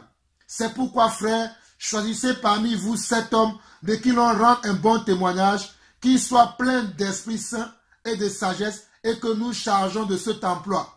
Regardez, ici les apôtres ont fait comme Moïse. Ils n'ont pas choisi les gens en fonction de leur nationalité. Ils n'ont pas choisi les gens en fonction de leur affinité. Ils n'ont pas choisi les gens en fonction de leurs rêves, mais ils ont choisi les gens comment? Regardez, c'est pourquoi nous sommes dans Actes chapitre 6, le verset 3. C'est pourquoi, frères, choisissez parmi vous 7 hommes. Choisissez parmi vous 7 hommes de qui l'on rend un bon témoignage, qui soient pleins d'Esprit Saint et de sagesse, et que nous chargerons de cet emploi. De quel emploi? L'emploi de distribution. De ceux-là qui vont assister les apôtres. Il y a un appel aussi d'assistance dans le royaume de Dieu. Mes frères, nous sommes dans l'appel. Dieu peut t'appeler aussi à assister un homme ou une femme dans le royaume de Dieu. Vous qui ne savez pas cela, je vous le dis par l'Esprit aujourd'hui, il y a aussi un appel d'assistanat dans le royaume de Dieu. Dieu t'appelle et tu vas être un assistant, un compagnon d'œuvre. Un compagnon d'œuvre. Je le précise encore. Il n'y a pas que les 5 ministères, il n'y a pas que les dons que nous avons vus dans 1 Corinthiens 12, il y a aussi le don d'accompagnement. Tu vas accompagner, tu vas assister, tu vas aider. Ça aussi c'est un don de Dieu. Le fait d'aider les autres à accomplir leur mission, c'est aussi un appel de Dieu. C'est aussi un appel de Dieu. Et quelques-uns parmi vous, Dieu vous a appelé afin que vous nous aidiez à accomplir la volonté de Dieu. Que ce soit financièrement, que ce soit matériellement, que ce soit physiquement, que ce soit avec vos conseils, Dieu vous a appelé afin que vous nous aidiez à accomplir la volonté de Dieu. Donc je répète encore, certains parmi vous, Dieu vous a appelé au don d'assistanat, au don d'aide, au don de compagnons. Vous allez être nos compagnons d'œuvre dans le ministère. Vous allez nous assister. Nous avançons. Verset 4. Et nous allons lire à partir du verset 3. C'est pourquoi, frères, choisissez parmi vous 7 hommes de qui l'on rend un bon témoignage, qui soit plein d'Esprit Saint et de sagesse, et que nous chargerons de cet emploi. Et nous continuerons à nous appliquer à la prière et au ministère de la parole. Cette proposition plut à toute l'assemblée. Il élut Étienne, homme plein de foi et d'Esprit Saint, Philippe, Proconor, Nicanor, Timon, Parména et Nicolas, prosélyte d'Antioche. Il les présentait aux apôtres qui, après avoir prié, leur imposèrent les mains. Regardez, les apôtres ont fait la proposition à toute l'église afin que l'église choisisse 7 hommes qui vont s'occuper uniquement, eux, ils vont avoir une tâche spécifique. Et cette tâche est de comment? De distribuer la nourriture, de distribuer les biens matériels, les vêtements, les habits, de s'occuper de ce qui est de la logistique et de ce qui est comment? De la nourriture. Comme ça, les apôtres, eux, ils vont s'occuper des choses comment? Spirituelles, ce qui est de l'enseignement, de l'encadrement, ce qui est de comment? De l'exhortation, ce qui est de comment? De l'encouragement que ces apôtres vont apporter par le Saint-Esprit, par le Seigneur lui-même. Vous comprenez cela? Les apôtres vont choisir comment? Des hommes qui vont être là, non pas être là aussi pour enseigner, mais eux, leur rôle sera uniquement de distribuer de la nourriture, de distribuer des vêtements, de veiller à ce que tout se déroule bien dans l'église, dans nos assemblées, dans nos communions fraternelles. Il doit y avoir des hommes qui sont là pour que les choses y aillent bien. Comme dans notre assemblée ici en France, mon épouse a un rôle, elle s'occupe des enfants. Elle est là à s'occuper des enfants. Lorsque nous sommes là en réunion d'assemblée, mon épouse est là à s'occuper de tous les enfants de nos frères et sœurs.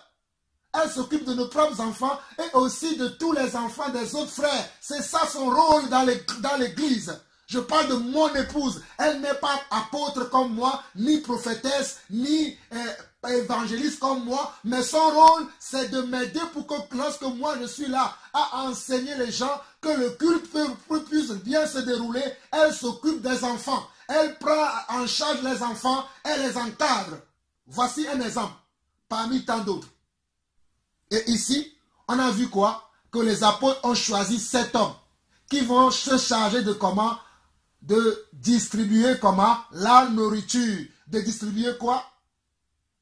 de distribuer quoi? La nourriture, les vêtements, la distribution qui se faisait chaque jour afin qu'il n'y ait pas des indigents au milieu des apôtres. Parce qu'à l'époque des apôtres, il n'y a pas des indigents, il n'y a pas de pauvres. Il n'y avait pas de pauvres au milieu d'eux comme nous voyons aujourd'hui. Les pasteurs, les apôtres sont là. Ils reçoivent tout le temps les dons. Ils reçoivent tout le temps les dons. Mais ils ne pensent jamais à redistribuer ces choses. Ils les gardent pour eux. Mais nous utilisons les dons que les frères et sœurs nous donnent pour faire avancer l'œuvre de Dieu et non les garder pour nous. Dieu m'en est témoin. Dieu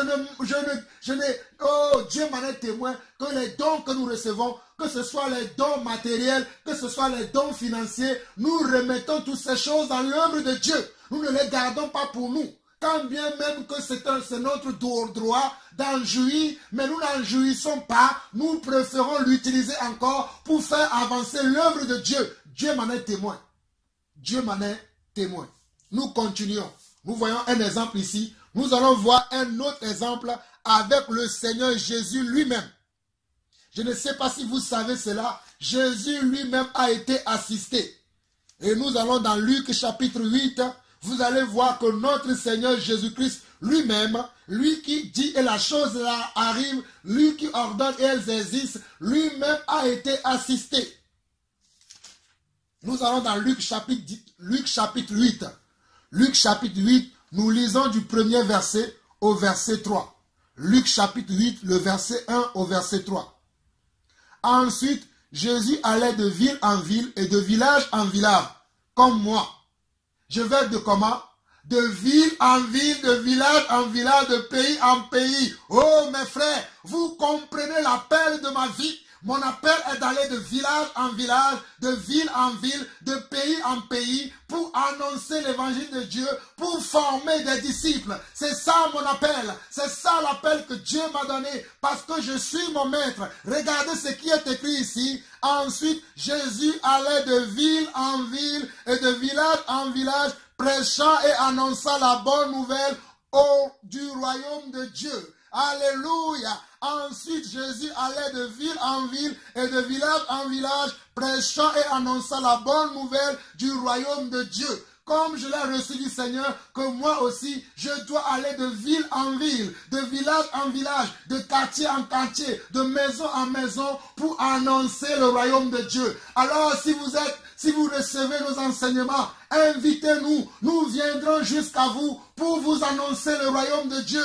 Nous viendrons jusqu'à vous. Nous attendons simplement vos invitations et nous viendrons jusqu'à vous pour vous annoncer l'évangile de Dieu, car Dieu nous a appelés à faire ainsi. Nous continuons le verset 2. Les 12 étaient auprès de lui avec quelques femmes qui avaient été guéries d'esprits malins et de maladies. Marie, dit de Magdala, de laquelle étaient sortis 7 démons, Jeanne, femme de Chuza, intendant de Rhodes, Suzanne et plusieurs autres qui l'assistaient de leur bien. Oh, j'aime la parole. Oh, c'est vraiment formidable la parole de Dieu. Je vais relire pour vous.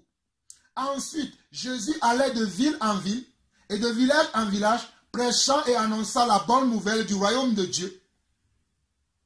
Les 12 étaient auprès de lui. Les 12 le suivaient aussi. Les 12 étaient avec lui. Mais il n'y avait pas que les 12. Il n'y avait pas que les 12 qui étaient avec Jésus. Ces détails vous ont manqué. Frères et sœurs, ces détails vous ont manqué. Il n'y avait pas que les 12. Il y avait d'autres personnes que nous voyons ici. Les 12 étaient auprès de lui avec veut dire, il y avait les 12, mais il y avait d'autres personnes aussi qui marchaient avec Jésus, qui étaient avec Jésus, afin que Jésus puisse accomplir la volonté de Dieu, afin que Jésus puisse accomplir comment? La volonté de son Dieu. Et vous voyez ici, les quelques personnes, les 12 étaient auprès de lui, avec quelques femmes qui avaient été guéries d'esprits malins et de maladies. C'est les gens à qui Jésus a déjà imposé les mains pour qu'ils reçoivent comment? Leur guérison. C'est les gens pour qui Jésus avait déjà prié. Il y a quelques-uns parmi vous, nous avons déjà prié pour vous. Vous avez peut-être reçu votre guérison, vous avez peut-être reçu votre délivrance, vous avez reçu peut-être maintenant le salut, mais vous êtes restés sans rien faire, alors que Dieu vous appelle à nous assister peut-être. Ce n'est pas obligé, je dis peut-être. Parce qu'il y en a certains, Dieu ne vous appelle pas à nous assister. Mais il y a quelques-uns parmi vous, Dieu vous appelle à nous assister, mais vous résistez à l'appel de Dieu. Assistez-nous à accomplir la volonté de Dieu. Sans vous, nous ne pourrions pas. Je ne peux pas faire l'œuvre de Dieu tout seul. J'ai besoin de l'assistance. Oh, je crie encore. Nous avons besoin de l'assistance. Assistez-nous pour que nous puissions accomplir ensemble la volonté de Dieu. Et parmi ces personnes, il y avait Marie, dite de Magdala, de laquelle étaient sortis 7 démons, Jeanne, femme de Chuza, intendant de Rhodes, Suzanne et plusieurs autres qui l'assistaient de leurs biens. Oh, je profite de cette occasion pour saluer mes frères et sœurs qui m'assistent depuis des années. Oh, je profite de cette occasion. Je salue le frère Pierre-Yves Gouban, l'un de nos assistants, celui qui nous assiste ici en France, afin que nous puissions acheter des Bibles et les distribuer gratuitement. L'un de nous qui nous assiste, afin que nous puissions faire des voyages. Je profite aussi également pour saluer la sœur Solange Claire d'Arabie Saoudite. Si je cite vos noms, c'est normal. Ne soyez pas étonnés que je fasse ces choses, parce que ces choses, je les ai vues mes prédécesseurs le faire. C'est pour cela que moi aussi je le fais. Ce n'est pas pour vous glorifier, mais je vous salue. C'est comme cela que les choses doivent se faire dans le royaume de Dieu. Je profite également pour saluer ma sœur Erta depuis Londres. Vous nous assistez depuis des années. Que la paix de Dieu, la grâce de Dieu vous soit multipliée. Oh, je salue mon jeune frère Séraphin Aidé, le jeune étudiant, mais qui se met à l'œuvre de Dieu. Oh, que la grâce de Dieu te soit multipliée. Que l'amour de Dieu te soit multiplié à cause de l'amour que vous avez pour Dieu. Oh, vous avez les mêmes intérêts comme nous. Vous nous avez témoigné votre amour. Si vous le pouvez, vous pouvez même vous donner volontairement. Nous vous saluons. Je salue mon bien-aimé, le frère Patrick Diamana. Je te salue aussi pour l'œuvre que vous accomplissez dans notre vie, dans le ministère que Dieu m'a confié. Je vous salue. Merci pour cet amour que vous nous témoignez depuis des années, depuis des mois, depuis des semaines. Le Seigneur vous rendra selon son œuvre. Je profite pour saluer encore tous les autres frères un peu partout dans le monde. Nous recevons vos conseils, nous recevons vos dons, nous recevons vos conseils. Que la main de Dieu soit avec vous et que la paix de Dieu soit avec vous. Donc vous avez vu vous-même ici dans Luc chapitre 8 comment Jésus lui-même a été assisté. Frères et sœurs, si Jésus lui-même a été assisté, ce n'est pas moi, Jean-Paul Lawson, qui vous dira que je n'ai pas besoin d'assistance, que je m'auto-suffis. Je ne m'auto-suffis pas. Je lance un appel. Car oh, alléluia, la moisson est grande, mais il y a peu d'ouvriers. La moisson est grande, mais il y a peu d'ouvriers. La moisson est grande, mais il y a peu d'ouvriers. La moisson est grande, il y a peu d'ouvriers. La moisson est grande, il y a peu d'ouvriers. Nous prions que le Seigneur suscite des ouvriers et des ouvriers pour la moisson. Je prie maintenant même, Seigneur, suscite au milieu de nous. Envoie-nous des ouvriers, des ouvrières. Envoie-nous des ouvriers, des ouvrières, afin que nous puissions continuer, Oh mon Dieu, s'il te plaît, tu dis selon ta parole, demande et l'on te donnera, Seigneur, nous demandons à toi, c'est toi qui nous as appelés, c'est toi qui nous as choisis, nous t'appelons aujourd'hui, nous demandons ta faveur, ta grâce, Seigneur, envoie-nous des ouvriers, envoie-nous des ouvrières, envoie-nous des assistants et des assistantes, envoie-nous des assistants et des assistantes. Envoie-nous des compagnons d'œuvre. Envoie-nous des compagnons d'œuvre. Dans le nom de Jésus-Christ, j'ai ainsi prié. Amen.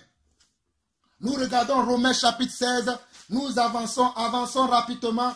Oh, le Seigneur nous fait du bien. Oh, alléluia. Oh, j'ai envie de louer même le Seigneur. Le Seigneur nous fait du bien aujourd'hui. Alléluia. Oh, alléluia. Le Seigneur me fait du bien. J'espère que toi qui m'écoutes, là où tu es, le Seigneur te fait du bien aussi. Moi, il me fait du bien. Alléluia. Romains chapitre 16, vous allez voir l'exemple que même Paul a été comment? A été assisté avec ses compagnons d'œuvre. Paul a été assisté. Regardons dans Romains chapitre 16, et je ne vais pas lire tout en détail, mais je vous en supplie. C'est pour ça que je vous ai dit de noter ces chapitres, de noter ces versets. J'aurais pu lire tous ces chapitres, mais il y en a qui se plaignent que nos enseignements sont longs. Mes frères et sœurs, arrêtez de vous plaindre. Ne cherchez pas à nous contrôler. Nous sommes contrôlés par l'Esprit de Dieu. D'ailleurs, je vais lire ce passage selon que l'Esprit me conduira. Il y en a qui se plaignent que nos enseignements sont longs. Pendant que des fois, vous vous arrêtez devant un match de football qui dure comment 90 minutes. Et même les 90 minutes, c'est quand il n'y a pas de but marqué parce qu'après il y a les prolongations. Et les prolongations se jouent, je ne sais pas combien de minutes, qui vont s'ajouter et vous restez accroché à votre télévision et vous suivez ce match-là du début jusqu'à la fin. Mais pour écouter la parole de Dieu, pour suivre les instructions de Dieu, vous allez nous dire que c'est trop long. Nous sommes inspirés par le Seigneur et nous laissons le Seigneur nous conduire. Celui qui ne veut pas suivre nos enseignements, qu'il aille ailleurs, là où on prêche 2 minutes. Nous prêchons selon que l'Esprit nous conduit. Je précise encore, nous prêchons selon que l'Esprit nous conduit. Soyez sages, mes frères. Si vous commencez un enseignement que vous n'avez pas pu finir, vous regardez là où vous êtes arrêté. Je commence un enseignement qui dure 1 heure. Si j'ai pu suivre que 30 minutes, mais demain je reprendrai l'enseignement là où je suis arrêté et je continuerai. Si j'ai un enseignement qui dure 1h30, ben j'ai suivi que 1 heure. Demain, je vais reprendre là où j'ai suivi les 1 heure pour aller jusqu'au bout. Un enseignement qui dure 2 heures, le Seigneur sait pourquoi il dure 2 heures. Toi, tu ne le sais pas, mais Dieu, il le sait parce que c'est lui qui met sa parole dans notre bouche afin que nous parlions. Donc, arrêtez de me dire tout le temps que c'est trop long. Arrêtez de me dire cela parce que vous n'allez pas me contrôler, mais c'est le Seigneur qui me contrôle. Que celui qui a des oreilles pour entendre, entende. Nous avançons. Romains chapitre 16. Je vous recommande Phébé, notre sœur qui est diaconesse de l'église de Sancré, afin que vous la receviez à notre Seigneur d'une manière digne des saints et que vous l'assistiez dans les choses où elle aurait besoin de vous, car elle a aidé beaucoup, ainsi que moi-même. Regardez, le frère Paul salue la sœur Phébé qui est diaconesse. Diaconesse veut dire comment? Quelqu'un qui aide. Le mot diaconesse veut dire aider. Quelqu'un qui est dans l'aide. Un diacre, c'est quelqu'un qui aide le pasteur, l'apôtre, le prophète, l'évangéliste ou le docteur. Une femme peut aider parce qu'une femme ne prêche pas l'évangile, mais elle peut néanmoins aider. C'est pour cela que ici nous voyons comment Phébé, Phébé qui a beaucoup aidé comment? Qui a beaucoup aidé les saints à l'époque. Parce que Paul le dit ici. Je vous recommande Phébé, notre sœur. Je vous recommande Phébé, notre sœur. Comme moi aussi, je peux dire, je vous recommande la sœur Erta, notre sœur, la sœur Solange Claire, notre sœur, la sœur Florence, notre sœur, la sœur Amie, notre sœur, parce que ce sont des sœurs que nous voyons qui nous aident dans l'œuvre de Dieu. Regardez ici, je vous recommande Phébé, notre sœur qui est diaconesse de l'église de Sancré. Alléluia. Je vous recommande la sœur Nadine qui est diaconesse de l'église d'Evry. Alléluia.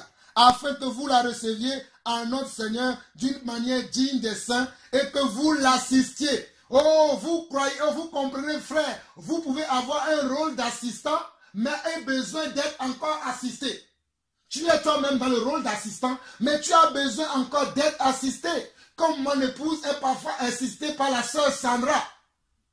Vous voyez, tu peux être dans le rôle d'assistant, mais être aussi toi-même assisté. Vous qui ne voulez rien faire, vous voulez simplement venir à l'église, on prie pour vous, vous allez avoir un bon mariage, vous allez avoir un bon travail, vous êtes là toujours dans le recevoir sans jamais donner. Cela n'est pas de la volonté de Dieu. Regardez ici, nous sommes dans Romains chapitre 16, le verset 2 qui dit « Afin que vous la receviez en notre Seigneur d'une manière digne et que vous l'assistiez dans les choses qu'elle aura besoin de comment? De vous, car elle a aidé beaucoup, ainsi que moi-même. » Ah, la sœur Phébé a aidé beaucoup de saints, beaucoup de prédicateurs, mais elle a aidé aussi l'apôtre Paul. Et elle a besoin d'être assistée aussi. Donc, vous qui n'avez pas encore trouvé de quoi faire dans le royaume de Dieu, il y a largement de la place. Ne cherchez pas uniquement à prêcher l'évangile. Vous pouvez déjà assister.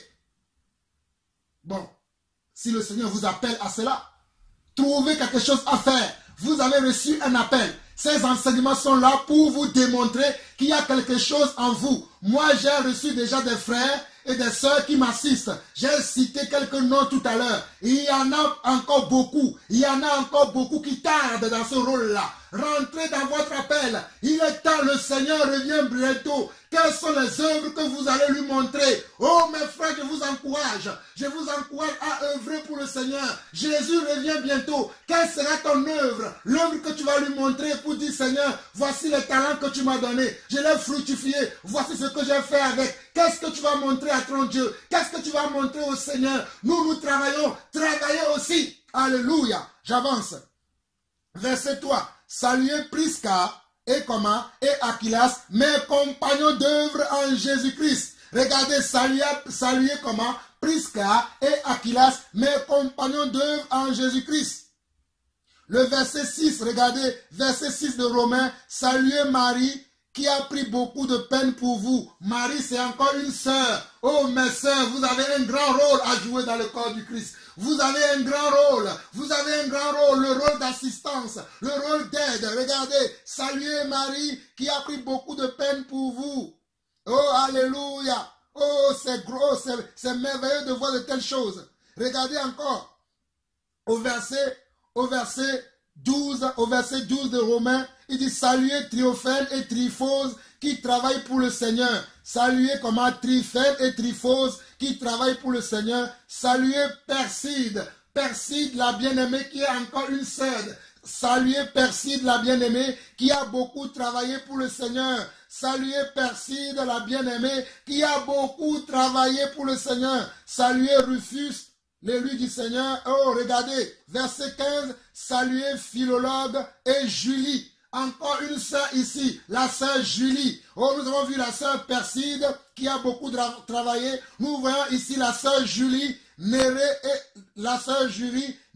et sa sœur. Il y a aussi la sœur Néré et sa sœur. La sœur Néré et sa sœur. Oh, nous bénissons le Seigneur pour ces choses. Donc toi, ma sœur, toi, mon frère qui ne fait rien, voici la preuve que Dieu peut-être t'appelle comment? À l'assistanat. Dieu t'appelle peut-être à être un compagnon d'œuvre. Dieu t'appelle peut-être à assister, à aider quelqu'un. Dieu t'appelle peut-être à aider même une sœur. Ne cherchez pas simplement à aider Jean-Paul Lawson. Il y a des gens dans vos familles. Il y a des gens autour de vous que vous pouvez commencer déjà à aider. C'est ça l'appel de Dieu. Oh frères et sœurs, ne cherchez pas uniquement à nous bénir, nous, à nous envoyer vos dons, mais cherchez aussi à bénir les sœurs qui sont autour de vous. Je répète encore, selon que l'Esprit m'inspire, selon que le Saint-Esprit m'inspire en ce moment, ne cherchez pas uniquement à nous donner à nous bénir, nous, mais bénissez aussi les frères et sœurs qui sont autour de vous, car cela est de la volonté de Dieu. Cela est de la volonté de Dieu. Regardons encore Philippiens. Philippiens, nous avançons. Il nous reste encore quelques passages à voir. Philippiens chapitre 4. Philippiens chapitre 4. Philippiens chapitre 4. Nous allons lire du verset 1.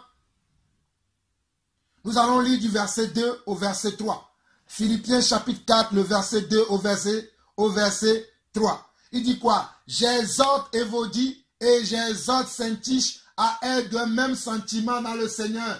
Évodie et Syntyche, ce sont encore des sœurs. Oh mes sœurs, regardez comment Dieu parle de vous dans la parole. Regardez comment Dieu parle de vous dans la parole. Regardez comment Dieu parle de vous. Oh, j'exhorte Évodie et j'exhorte Syntyche à être d'un même sentiment dans le Seigneur. Et toi aussi, fidèle collègue, oui, je te prie de les aider, elles qui ont combattu pour l'évangile avec moi. Elles qui ont combattu aux côtés de qui? Aux côtés de l'apôtre Paul. Elles qui ont combattu aux côtés de qui? Aux côtés de l'apôtre Paul. Comme ma soeur Ami qui combat à mes côtés. Comme ma soeur Erta qui combat à mes côtés. Comme comme ma soeur Solange Claire qui combat à mes côtés, comme ma soeur Mireille qui combat à mes côtés, comme ma soeur, oh, les noms me manquent. Mes soeurs, vous vous reconnaissez vous-même de la même manière que vous combattez à nos côtés. Vous priez pour nous nuit et jour, afin que cette œuvre que Dieu a commencée dans nos vies, que lui-même puisse l'achever, que la grâce et la paix du Seigneur vous soient multipliées. Alléluia.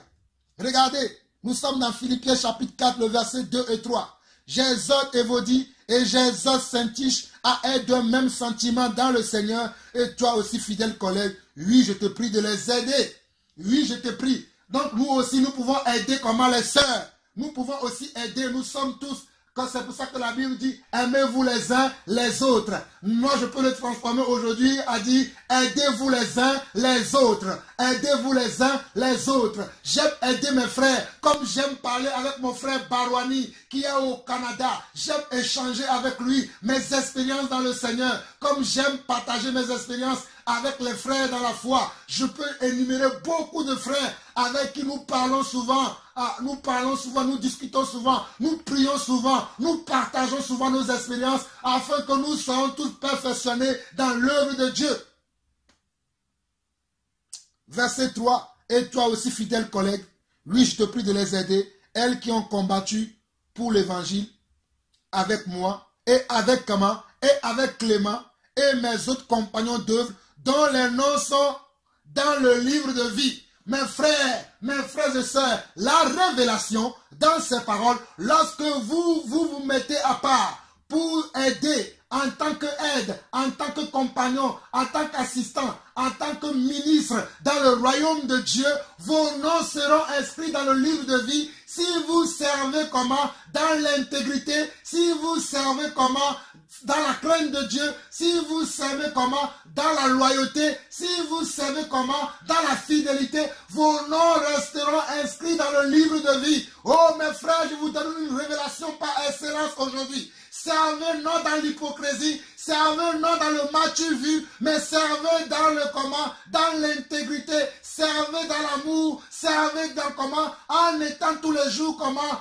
dans le travail, pour que l'œuvre de Dieu s'avance et vous allez voir, vos noms seront inscrits dans le livre de vie, comme l'apôtre Paul le dit ici dans ce passage, dans Philippiens chapitre 4, le verset 2 et 3. Oh, j'exhorte Évodie et j'exhorte Syntyche à être d'un même sentiment dans le Seigneur. Et toi aussi, fidèle collègue, oui, je te prie de les aider, elles qui ont combattu pour l'évangile avec moi et avec Clément et mes autres compagnons d'œuvre, dont les noms sont écrits dans le livre de vie. Oh, dont les noms sont écrits dans le livre de vie. Dont les noms sont écrits dans le livre de vie. Oh, j'ai envie de louer le Seigneur. Je ne mourrai pas la seconde mort. Mon nom est caché en Jésus. Je ne mourrai pas la seconde mort.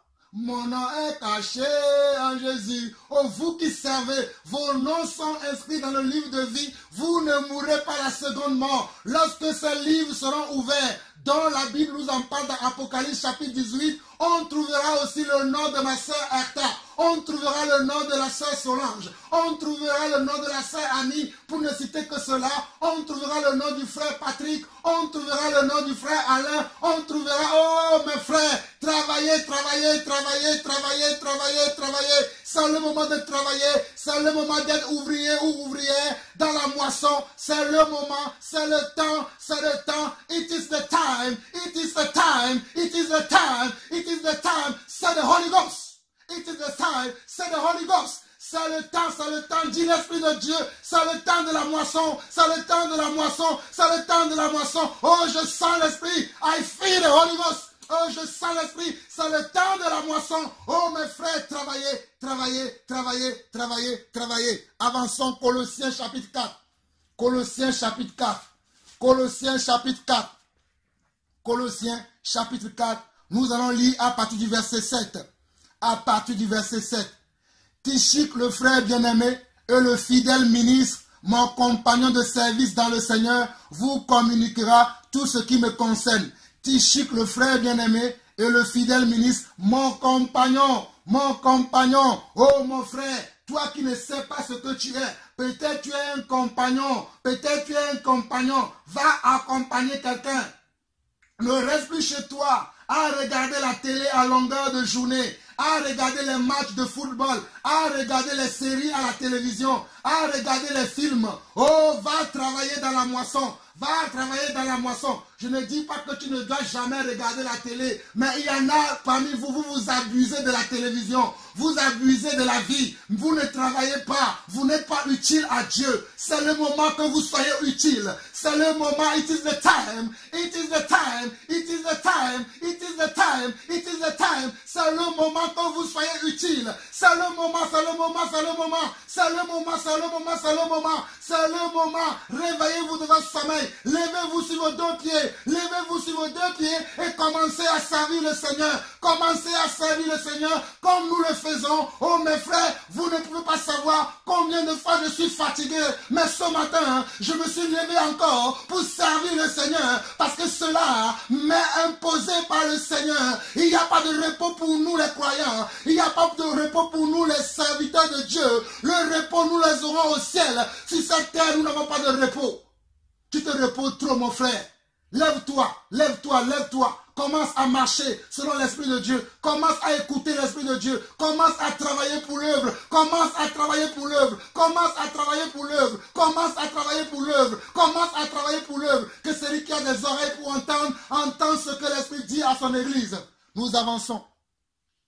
Colossiens chapitre 4, à partir du verset 7. Tychik, le frère, le bien-aimé, et le fidèle ministre, mon compagnon de service dans le Seigneur, vous communiquera tout ce qui me concerne. Je l'envoie exprès vers vous pour que vous connaissiez notre situation et pour qu'il console vos cœurs. Je l'envoie avec Onésime, le frère fidèle et bien-aimé qui est des vôtres. Ils vous informeront de tout ce qui se passe ici. Aristatarque, mon compagnon de captivité. Regardez ici, nous avons vu déjà Tychik. Nous avons vu Onésime, nous voyons maintenant Aristatarque, mon compagnon de captivité, vous salue, ainsi que qui? Ainsi que Marc. Marc, le cousin de Barnabas. Marc, le cousin de Barnabas, au sujet duquel vous avez reçu des ordres. S'il va chez vous, accueillez-le. Jésus, appelé Justus, vous salue aussi. Ils sont du nombre des circoncis et les seuls qui travaillent avec moi pour le royaume de Dieu et qui ont été pour moi une consolation. Oh mes frères, je peux déclarer moi aussi qu'il y en a quelques-uns qui sont pour moi une consolation. Il y en a quelques-uns dans ma vie qui sont aussi pour moi une consolation. J'ai nommé le frère Patrick Diamana. J'ai nommé la sœur Erta. Oh mon Seigneur, que le Seigneur vous bénisse. J'ai nommé la sœur Ami. Oh, que le Seigneur vous bénisse. J'ai nommé le frère Pierre-Yves Goubin. Que le Seigneur vous bénisse pour la bénédiction que vous êtes pour moi, pour la bénédiction que vous êtes pour mon ministère. Je vous bénis de la part du Seigneur. Vous m'aidez beaucoup sans le savoir. Certains d'entre vous, je vous l'ai dit la semaine dernière, que vous m'aidez beaucoup. Vous m'aidez beaucoup dans cette œuvre. Mais le Seigneur qui m'a appelé, il est juste et fidèle. Il vous récompensera. C'est vous qui voyez que Dieu m'a appelé. Vous verrez comment Dieu va nous bénir. Oh, alléluia. Hey, mes frères, les mots me manquent, mais vous savez l'amour que j'ai pour vous et l'amour que nous avons pour le Seigneur, l'amour que nous avons pour son œuvre, car son œuvre a commencé, son œuvre a commencé. La France attendra parler de nous, la France attendra parler de nous, les nations attendront parler de nous, les nations attendront parler de nous, non pas parce que nous voulons nous faire voir, mais l'œuvre que Dieu a mis en nous, l'œuvre est en train de clore, l'œuvre est en train de clore, les œufs sont en train de se casser, les œufs sont en train de se casser. Nous allons sortir de nos coquilles. Nous sommes trop restés dans la coquille. Nous sommes trop restés dans la coquille. Nous sommes trop restés dans la coquille. Mais l'heure est arrivée pour que nous sortons de nos coquilles. L'heure est arrivée pour que nous sortons de nos coquilles. Sors de ta coquille. Sors de ta coquille. Là où tu es, si tu entends ma voix maintenant, que le Seigneur te fasse sortir de ta coquille. Sors des ténèbres. Sors des ténèbres. Que les écailles tombent de tes yeux. Que les écailles tombent de tes yeux dans le nom de Jésus-Christ. Nous avançons. Nous avançons. Nous arrivons au verset 12. Epaphras, qui est des vôtres, vous salue. Epaphras, voyez encore, il y a Epaphras. Nous avons vu ici Tychik, nous avons vu Onésime, nous avons vu Aristatarque, nous avons vu Marc, le cousin de Barnabas, nous avons vu Jésus appelé Justus, nous avons vu Epaphras maintenant. Epaphras, qui est des vôtres, vous salue, serviteur de Jésus-Christ. il ne cesse de combattre pour vous dans ses prières, afin que vous teniez bon comme des hommes faits, pleinement disposés à faire toute la volonté de Dieu. Oh, j'aime la prière fervente de mon frère Patrick. Mon frère Patrick est l'un de nos intercesseurs qui prie pour nous. Oh, mes frères, continuez. Élevez vos voix pour nous, afin que l'œuvre de Dieu avance. Nous avons besoin de gagner la France pour Jésus. Nous avons besoin de gagner nos familles pour Jésus. Nous avons besoin de gagner nos maisons pour Jésus. Nous avons besoin de gagner le monde entier pour Jésus. Mais pour cela, il faut qu'il y ait des genoux qui se fléchissent. Il faut qu'il y ait des genoux qui se fléchissent. Il faut qu'il y ait des genoux qui se fléchissent. Oh, je salue mon frère Jani Elion. Mon frère Jani Elion. Oh, mon frère Jani Elion. Jani Elion, je te salue. Nous savons que le moment est venu. Vous qui nous soutenez depuis des années, vous qui fléchissez les genoux pour nous. Oh, nous vous bénissons de la part du Seigneur. Merci pour ce que vous faites dans nos vies. Grâce à vos prières, nous tenons encore et nous tiendrons encore jusqu'à l'avènement de notre roi. Verset 13. Car je lui rends le témoignage qu'il a une grande sollicitude pour vous, pour ceux de Laodicée et pour ceux d'Hiérapolis. Regardez, nous avons beaucoup de sollicitude, non pas parce que nous sommes quelque chose, mais à cause de la grâce de Dieu dans nos vies, à cause de l'appel de Dieu sur nos vies, nous sommes sollicités de gauche à droite. Nous sommes sollicités pour faire avancer l'œuvre de Dieu. Regardez, il est écrit ici, car je lui rends le témoignage qu'il a une grande sollicitude pour vous, pour ceux de Laodicée et pour ceux d'Hiérapolis. Comme j'ai la sollicitude maintenant du côté de la Belgique, du côté de la Belgique et du côté de l'Allemagne, il y a beaucoup de la sollicitude. Oh, je lance un appel. S'il y a une maison qui veut s'ouvrir encore en Belgique, parce que nous avons déjà une maison qui nous est ouverte en Belgique, plus précisément les noms de la ville de l'Allemagne sont un peu compliqués pour moi, mais nous avons une porte ouverte aussi à Berlin, mais nous cherchons encore des portes ouvertes. Nous cherchons encore des portes ouvertes pour annoncer l'évangile, pour annoncer le royaume de Dieu. Oh, l'Allemagne, si vous nous entendez, l'Allemagne, si vous nous entendez, nous cherchons une porte ouverte afin d'annoncer l'évangile de Yeshua à Mashiach. Nous cherchons une porte. Je continue. Le verset 14 nous dit ceci. Luc, le médecin bien-aimé, vous salue ainsi que qui? Ainsi que Démas. Saluez les frères qui sont à Laodicée et Nymphas et l'église qui est dans leur maison. Regardez tous les noms qui sont cités ici. Les gens vont commencer à me demander pourquoi tu cites les noms. Non, je fais comme mes prédécesseurs, ceux qui m'ont précédé. Dans la parole, s'ils ont fait ainsi, je ferai aussi pareil. Ce n'est pas pour nous glorifier, ce n'est pas pour jeter la fleur à quelqu'un, mais nous faisons ce qui est bon, ce qui est juste et agréable devant Dieu. Et ceci est juste et agréable devant Dieu. C'est pour cela que je fais ainsi. Cela, ce n'est pas pour jeter la pierre sur les autres, mais nous faisons comme nous avons vu nos prédécesseurs faire. Ici, vous voyez Luc le médecin, lui qui a écrit le livre de Luc, lui qui a écrit le livre des Actes et des Apôtres. Luc le médecin était un compagnon de l'apôtre Paul, était quelqu'un qui a suivi de près l'apôtre Paul. Il a vu comment l'apôtre Paul a travaillé. C'est lui qui nous a écrit les évangiles de Luc, l'évangile de Luc et le livre des Actes des Apôtres. C'était un médecin, il s'appelle Luc, il était un médecin et il accompagnait l'apôtre Paul. Et regardez ici au verset 16, nous sommes dans Colossiens chapitre 4. Après, lisez ces passages à tête reposée. Vous allez comprendre pourquoi j'insiste sur ces passages.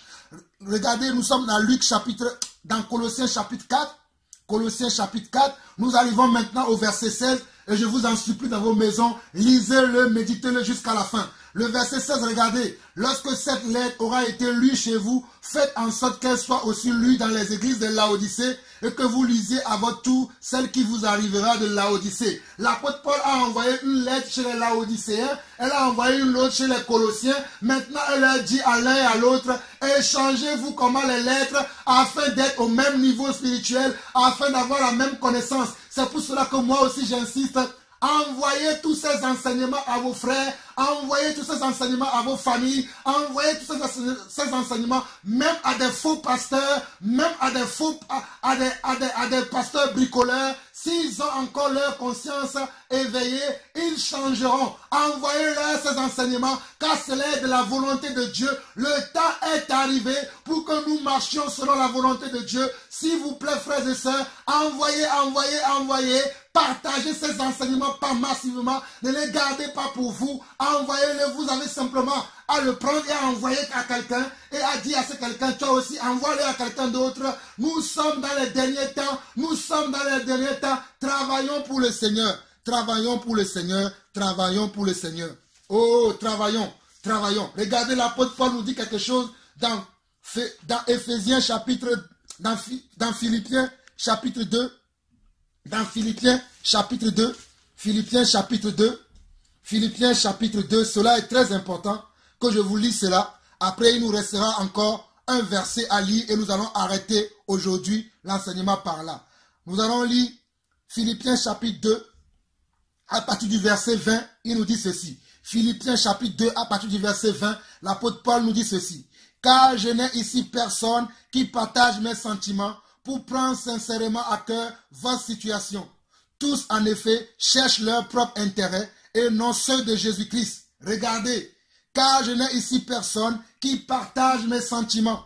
Pour prendre sincèrement à cœur votre situation, tous, en effet, cherchent leur propre intérêt et non ceux de Jésus-Christ. Mes frères et sœurs, vous avez trop cherché votre propre intérêt. Cherchons maintenant l'intérêt du royaume de Dieu. Cherchons maintenant la volonté de Dieu. Cherchons maintenant les desseins de Dieu. Cherchons maintenant que la volonté de Dieu vienne dans ce monde. Cherchons maintenant que le règne de Dieu vienne dans nos familles, vienne dans nos cœurs, vienne dans nos maisons, vienne partout sur la terre. Mes frères et sœurs, il est important quand nous vivons les dernières heures. Il est important, il est très important. Il est important, il est massivement important que vous tournez les deux comment à vos propres intérêts, vous qui marchez par motif d'intérêt, vous qui nous suivez par motif d'intérêt, vous qui nous aimez par motif d'intérêt. Nous n'avons pas d'autre intérêt que la volonté de Dieu, que le règne de Dieu vienne dans ce monde, que le règne de Dieu vienne sur cette terre. C'est ça qui nous motive. En tout cas, moi, c'est ce qui me motive. C'est que le règne de Dieu vienne dans tous les cœurs. C'est que le règne de Dieu vienne dans toutes les familles. C'est que le règne de Dieu vienne dans toutes les maisons. Mon intérêt, c'est ça. C'est pour cela que je ne dors pas, que des fois la nuit, lorsque le Seigneur me parle, je me lève et je parle. Je glorifie le Seigneur. Voici mes intérêts. Mes intérêts, c'est le royaume de Dieu. Mes intérêts, ce n'est pas la terre. Mes intérêts, ce n'est pas marcher avec quelqu'un, pas un motif quelconque, mais c'est que si je viens chez toi pour que tu sois touché comment, par l'amour de Dieu en moi, par la grâce de Dieu sur ma vie, par l'amour que j'ai pour la parole de Dieu, c'est ça mes intérêts, c'est ça qui doit être aussi vos intérêts à vous. Alors nous allons finir maintenant, frères et sœurs. Il y a tellement beaucoup de choses à dire, mais j'aimerais m'arrêter car l'Esprit m'a convaincu que vous avez reçu toute la sémence nécessaire quant à ce qui concerne cette quatrième partie de l'enseignement sur l'appel. Nous allons voir un dernier verset qui se trouve dans 2 Timothée chapitre 4. 2 Timothée chapitre 4. 2 Timothée chapitre 4. Nous allons lire à partir du verset 7. Après, vous-même lisez ce passage-là du premier verset jusqu'à la fin. Mais nous allons prendre le verset 16, le verset 7, et nous allons lire jusqu'au verset 16. Nous sommes dans 2 Timothée chapitre 4, à partir du verset 7 jusqu'au verset 16. Regardez. J'ai combattu le bon combat, j'ai achevé la course, j'ai gardé la foi. Désormais, la couronne de justice m'est réservée. Le Seigneur, le juste juge, me la donnera dans ce jour-là, et non seulement à moi, mais encore à tous ceux qui auront aimé son avènement. Mes frères et sœurs, vous comprenez pourquoi je vous dis que ce n'est plus le temps de dormir, ce n'est plus le temps de regarder la télévision, ce n'est plus le temps des distractions. Vous êtes trop distraits par même les réseaux sociaux, on vous distrait, même par la télévision, vous êtes distrait, même par YouTube, certains enseignements vous distraient. Je le dis à notre propre honte, certains enseignements ne sont pas là pour vous édifier, mais ils vous amènent dans la distraction, comme mon frère Barwani Enzo aussi vous l'a annoncé ces derniers jours. Il y a beaucoup de choses qui vous distraient. Il y a beaucoup de choses qui ne sont pas de la volonté de Dieu. Mes frères, c'est le moment, c'est le moment. C'est le temps, c'est le temps. It is the time, it is the time, it is the time. C'est le Holy Ghost. C'est le temps, dit le Saint-Esprit. Ce n'est plus le temps de la distraction, mais c'est le temps de commencer à combattre pour le bon combat de la foi, comme l'apôtre Paul nous le dit ici dans 2 Timothée 4, le verset 7. Je continue. J'ai combattu le bon combat, j'ai achevé la course, j'ai gardé la foi. Désormais, la couronne de justice m'est réservée. Le Seigneur, le juge, me la donnera dans ce jour-là, et non seulement à moi, mais encore à tous ceux qui auront aimé son avènement. Viens au plus tôt vers moi, car Démas m'a abandonné. Cette lettre était destinée à Timothée, qui était lui aussi un compagnon, un enfant de l'apôtre Paul. Un compagnon, un enfant de l'apôtre Paul. Un compagnon, un enfant, quelqu'un qui a suivi l'apôtre Paul dès le départ. Retournons à Philippiens 2, le verset 26. Philippiens 2, le verset 26. Vous allez voir, l'apôtre Paul le dit comme cela. Philippiens 2, le verset 26 nous parle de cela. Philippiens 2, regardez. Il dit, vous savez, nous lisons, regardez, Philippiens 2, à partir du verset 20 dit, car je n'ai ici personne qui partage mes sentiments, pour prendre sincèrement à cœur vos situations. Tous, en effet, cherchent leur propre intérêt et non ceux de Jésus-Christ. Vous savez qu'il a été mis à l'épreuve. Qui a été mis à l'épreuve? Timothée. Car vers le verset 19 de Philippiens 2, regardez Philippiens 2, verset 19, l'apôtre Paul dit ceci, « J'espère dans le Seigneur Jésus, vous envoyer bientôt Timothée afin d'être encouragé moi-même en apprenant ce qui vous concerne. » Il dit, j'espère dans le Seigneur Jésus, vous envoyez bientôt Timothée afin d'être encouragé moi-même en apprenant ce qui vous concerne. Car je n'ai personne ici qui partage mes sentiments pour prendre sincèrement à cœur vos situations. Tous en effet cherchent leur propre intérêt et non ceux de Jésus-Christ. Vous savez qu'il a été mis à l'épreuve en se consacrant au service de l'évangile avec moi comme un enfant avec son père. Oh, j'aime cela. Regardez comment Timothée a été dévoué à l'apôtre Paul. Il considérait l'apôtre Paul comme son père. Et l'apôtre Paul considérait Timothée comme son enfant. Ce n'est pas l'histoire de père spirituel.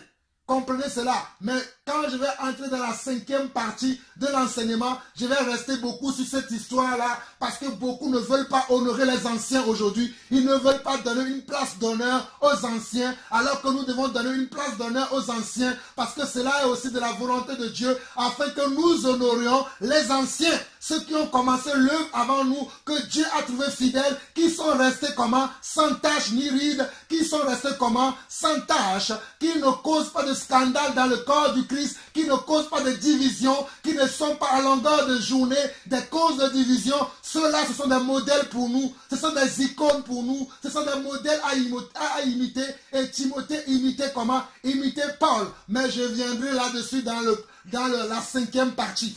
Mais finissons, revenons dans 2 Timothée chapitre 4. 2 Timothée chapitre 4.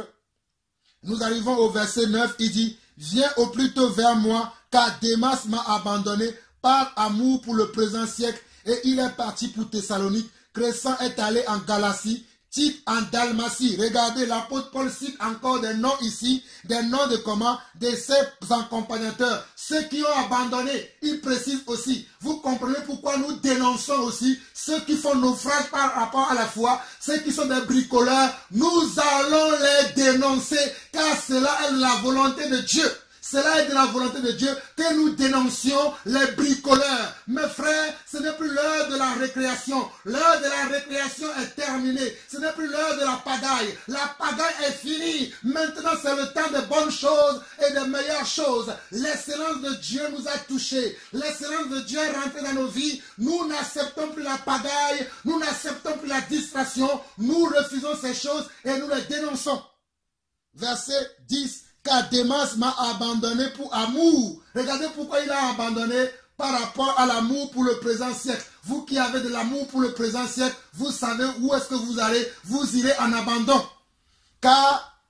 Et il est parti pour Thessalonique. Crescent est allé en Galatie. Tite en Dalmatie. Tite, lui, il est parti comment? En Dalmatie. Luc seul est avec moi. Luc qui? Luc le médecin que nous avons vu dans Colossiens chapitre 4, nous l'avons vu. Et prends Marc. Nous avons vu aussi Marc dans Colossiens chapitre 4. Prends Marc et amène-le avec toi, car il m'est utile pour le ministère. C'est pour cela que je vous dis que je ne peux pas faire le ministère tout seul. J'ai des frères qui m'aident, notamment mon frère Patrick Diamana. Il m'aide beaucoup dans ce travail que Dieu nous a confié. Mon frère Patrick Diamana m'aide beaucoup. Que le Seigneur te fortifie. J'ai envoyé Tichique à Éphèse. Quand tu viendras, apporte le manteau que j'ai laissé à Troas chez Carpus et les livres. Regardez, quand tu viendras, apporte comment le manteau que j'ai laissé à Troas chez Carpus. Voici encore un nom. Et les livres sur tous les parchemins. Comme je peux oublier ma Bible quelque part. Vous voyez? Alexandre le forgeron, ceux qui ont abandonné la foi, voici quelqu'un. Alexandre le forgeron m'a fait beaucoup de mal. Le Seigneur lui rendra selon ses œuvres. Alexandre le forgeron m'a fait beaucoup de mal. Le Seigneur lui rendra selon ses œuvres. Garde-toi aussi de lui. C'est pour cela que nous citerons des noms.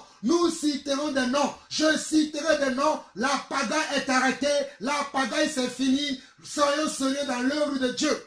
Je vous mets en garde. Vous avec qui j'ai marché dans le passé. Vous avec qui j'ai marché hier. Quand je vois vos vies aujourd'hui, je vois qu'il n'y a pas de fruits. Et je vois qu'il y a des plaintes tous les jours. Il y a des gens qui viennent se plaindre tous les jours. Arrangez vos vies. Car nous allons commencer maintenant à vous dénoncer.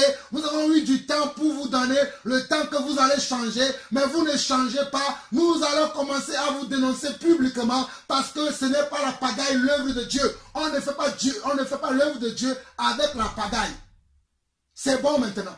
Regardez ici. Alexandre le forgeron m'a fait beaucoup de mal. Le Seigneur lui rendra selon ses œuvres.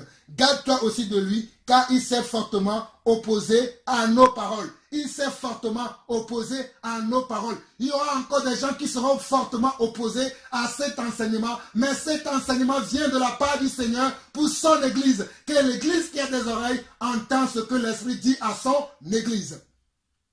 Dans ma première défense, personne ne m'a assisté, mais tous m'ont abandonné. Que cela ne leur soit point imputé. C'est le Seigneur qui m'a assisté et qui m'a fortifié afin que la prédication soit accomplie par moi et que tous les païens l'entendent, et j'ai été délivré de la gueule du lion. Le Seigneur me délivrera de toute œuvre mauvaise comme moi aussi je le crois, et il me sauvera pour me faire entrer dans son royaume céleste. À lui seul soit la gloire au siècle des siècles. Amen. Regardez, le Seigneur nous délivrera. Il ne nous laissera pas dans vos mains. Vous qui avez des œuvres mauvaises, vous qui avez des pensées mauvaises, le Seigneur ne nous laissera pas entre vos mains. Le Seigneur nous délivrera de toute œuvre mauvaise et il nous sauvera pour nous faire entrer dans son royaume céleste. À lui seul soit la gloire au siècle des siècles. Amen. Saluez Prisca et Aquilas et la famille d'Onésiphore. Héras est resté à Corinthe et j'ai laissé Trophime malade à Milet. Tâche de venir avant l'hiver.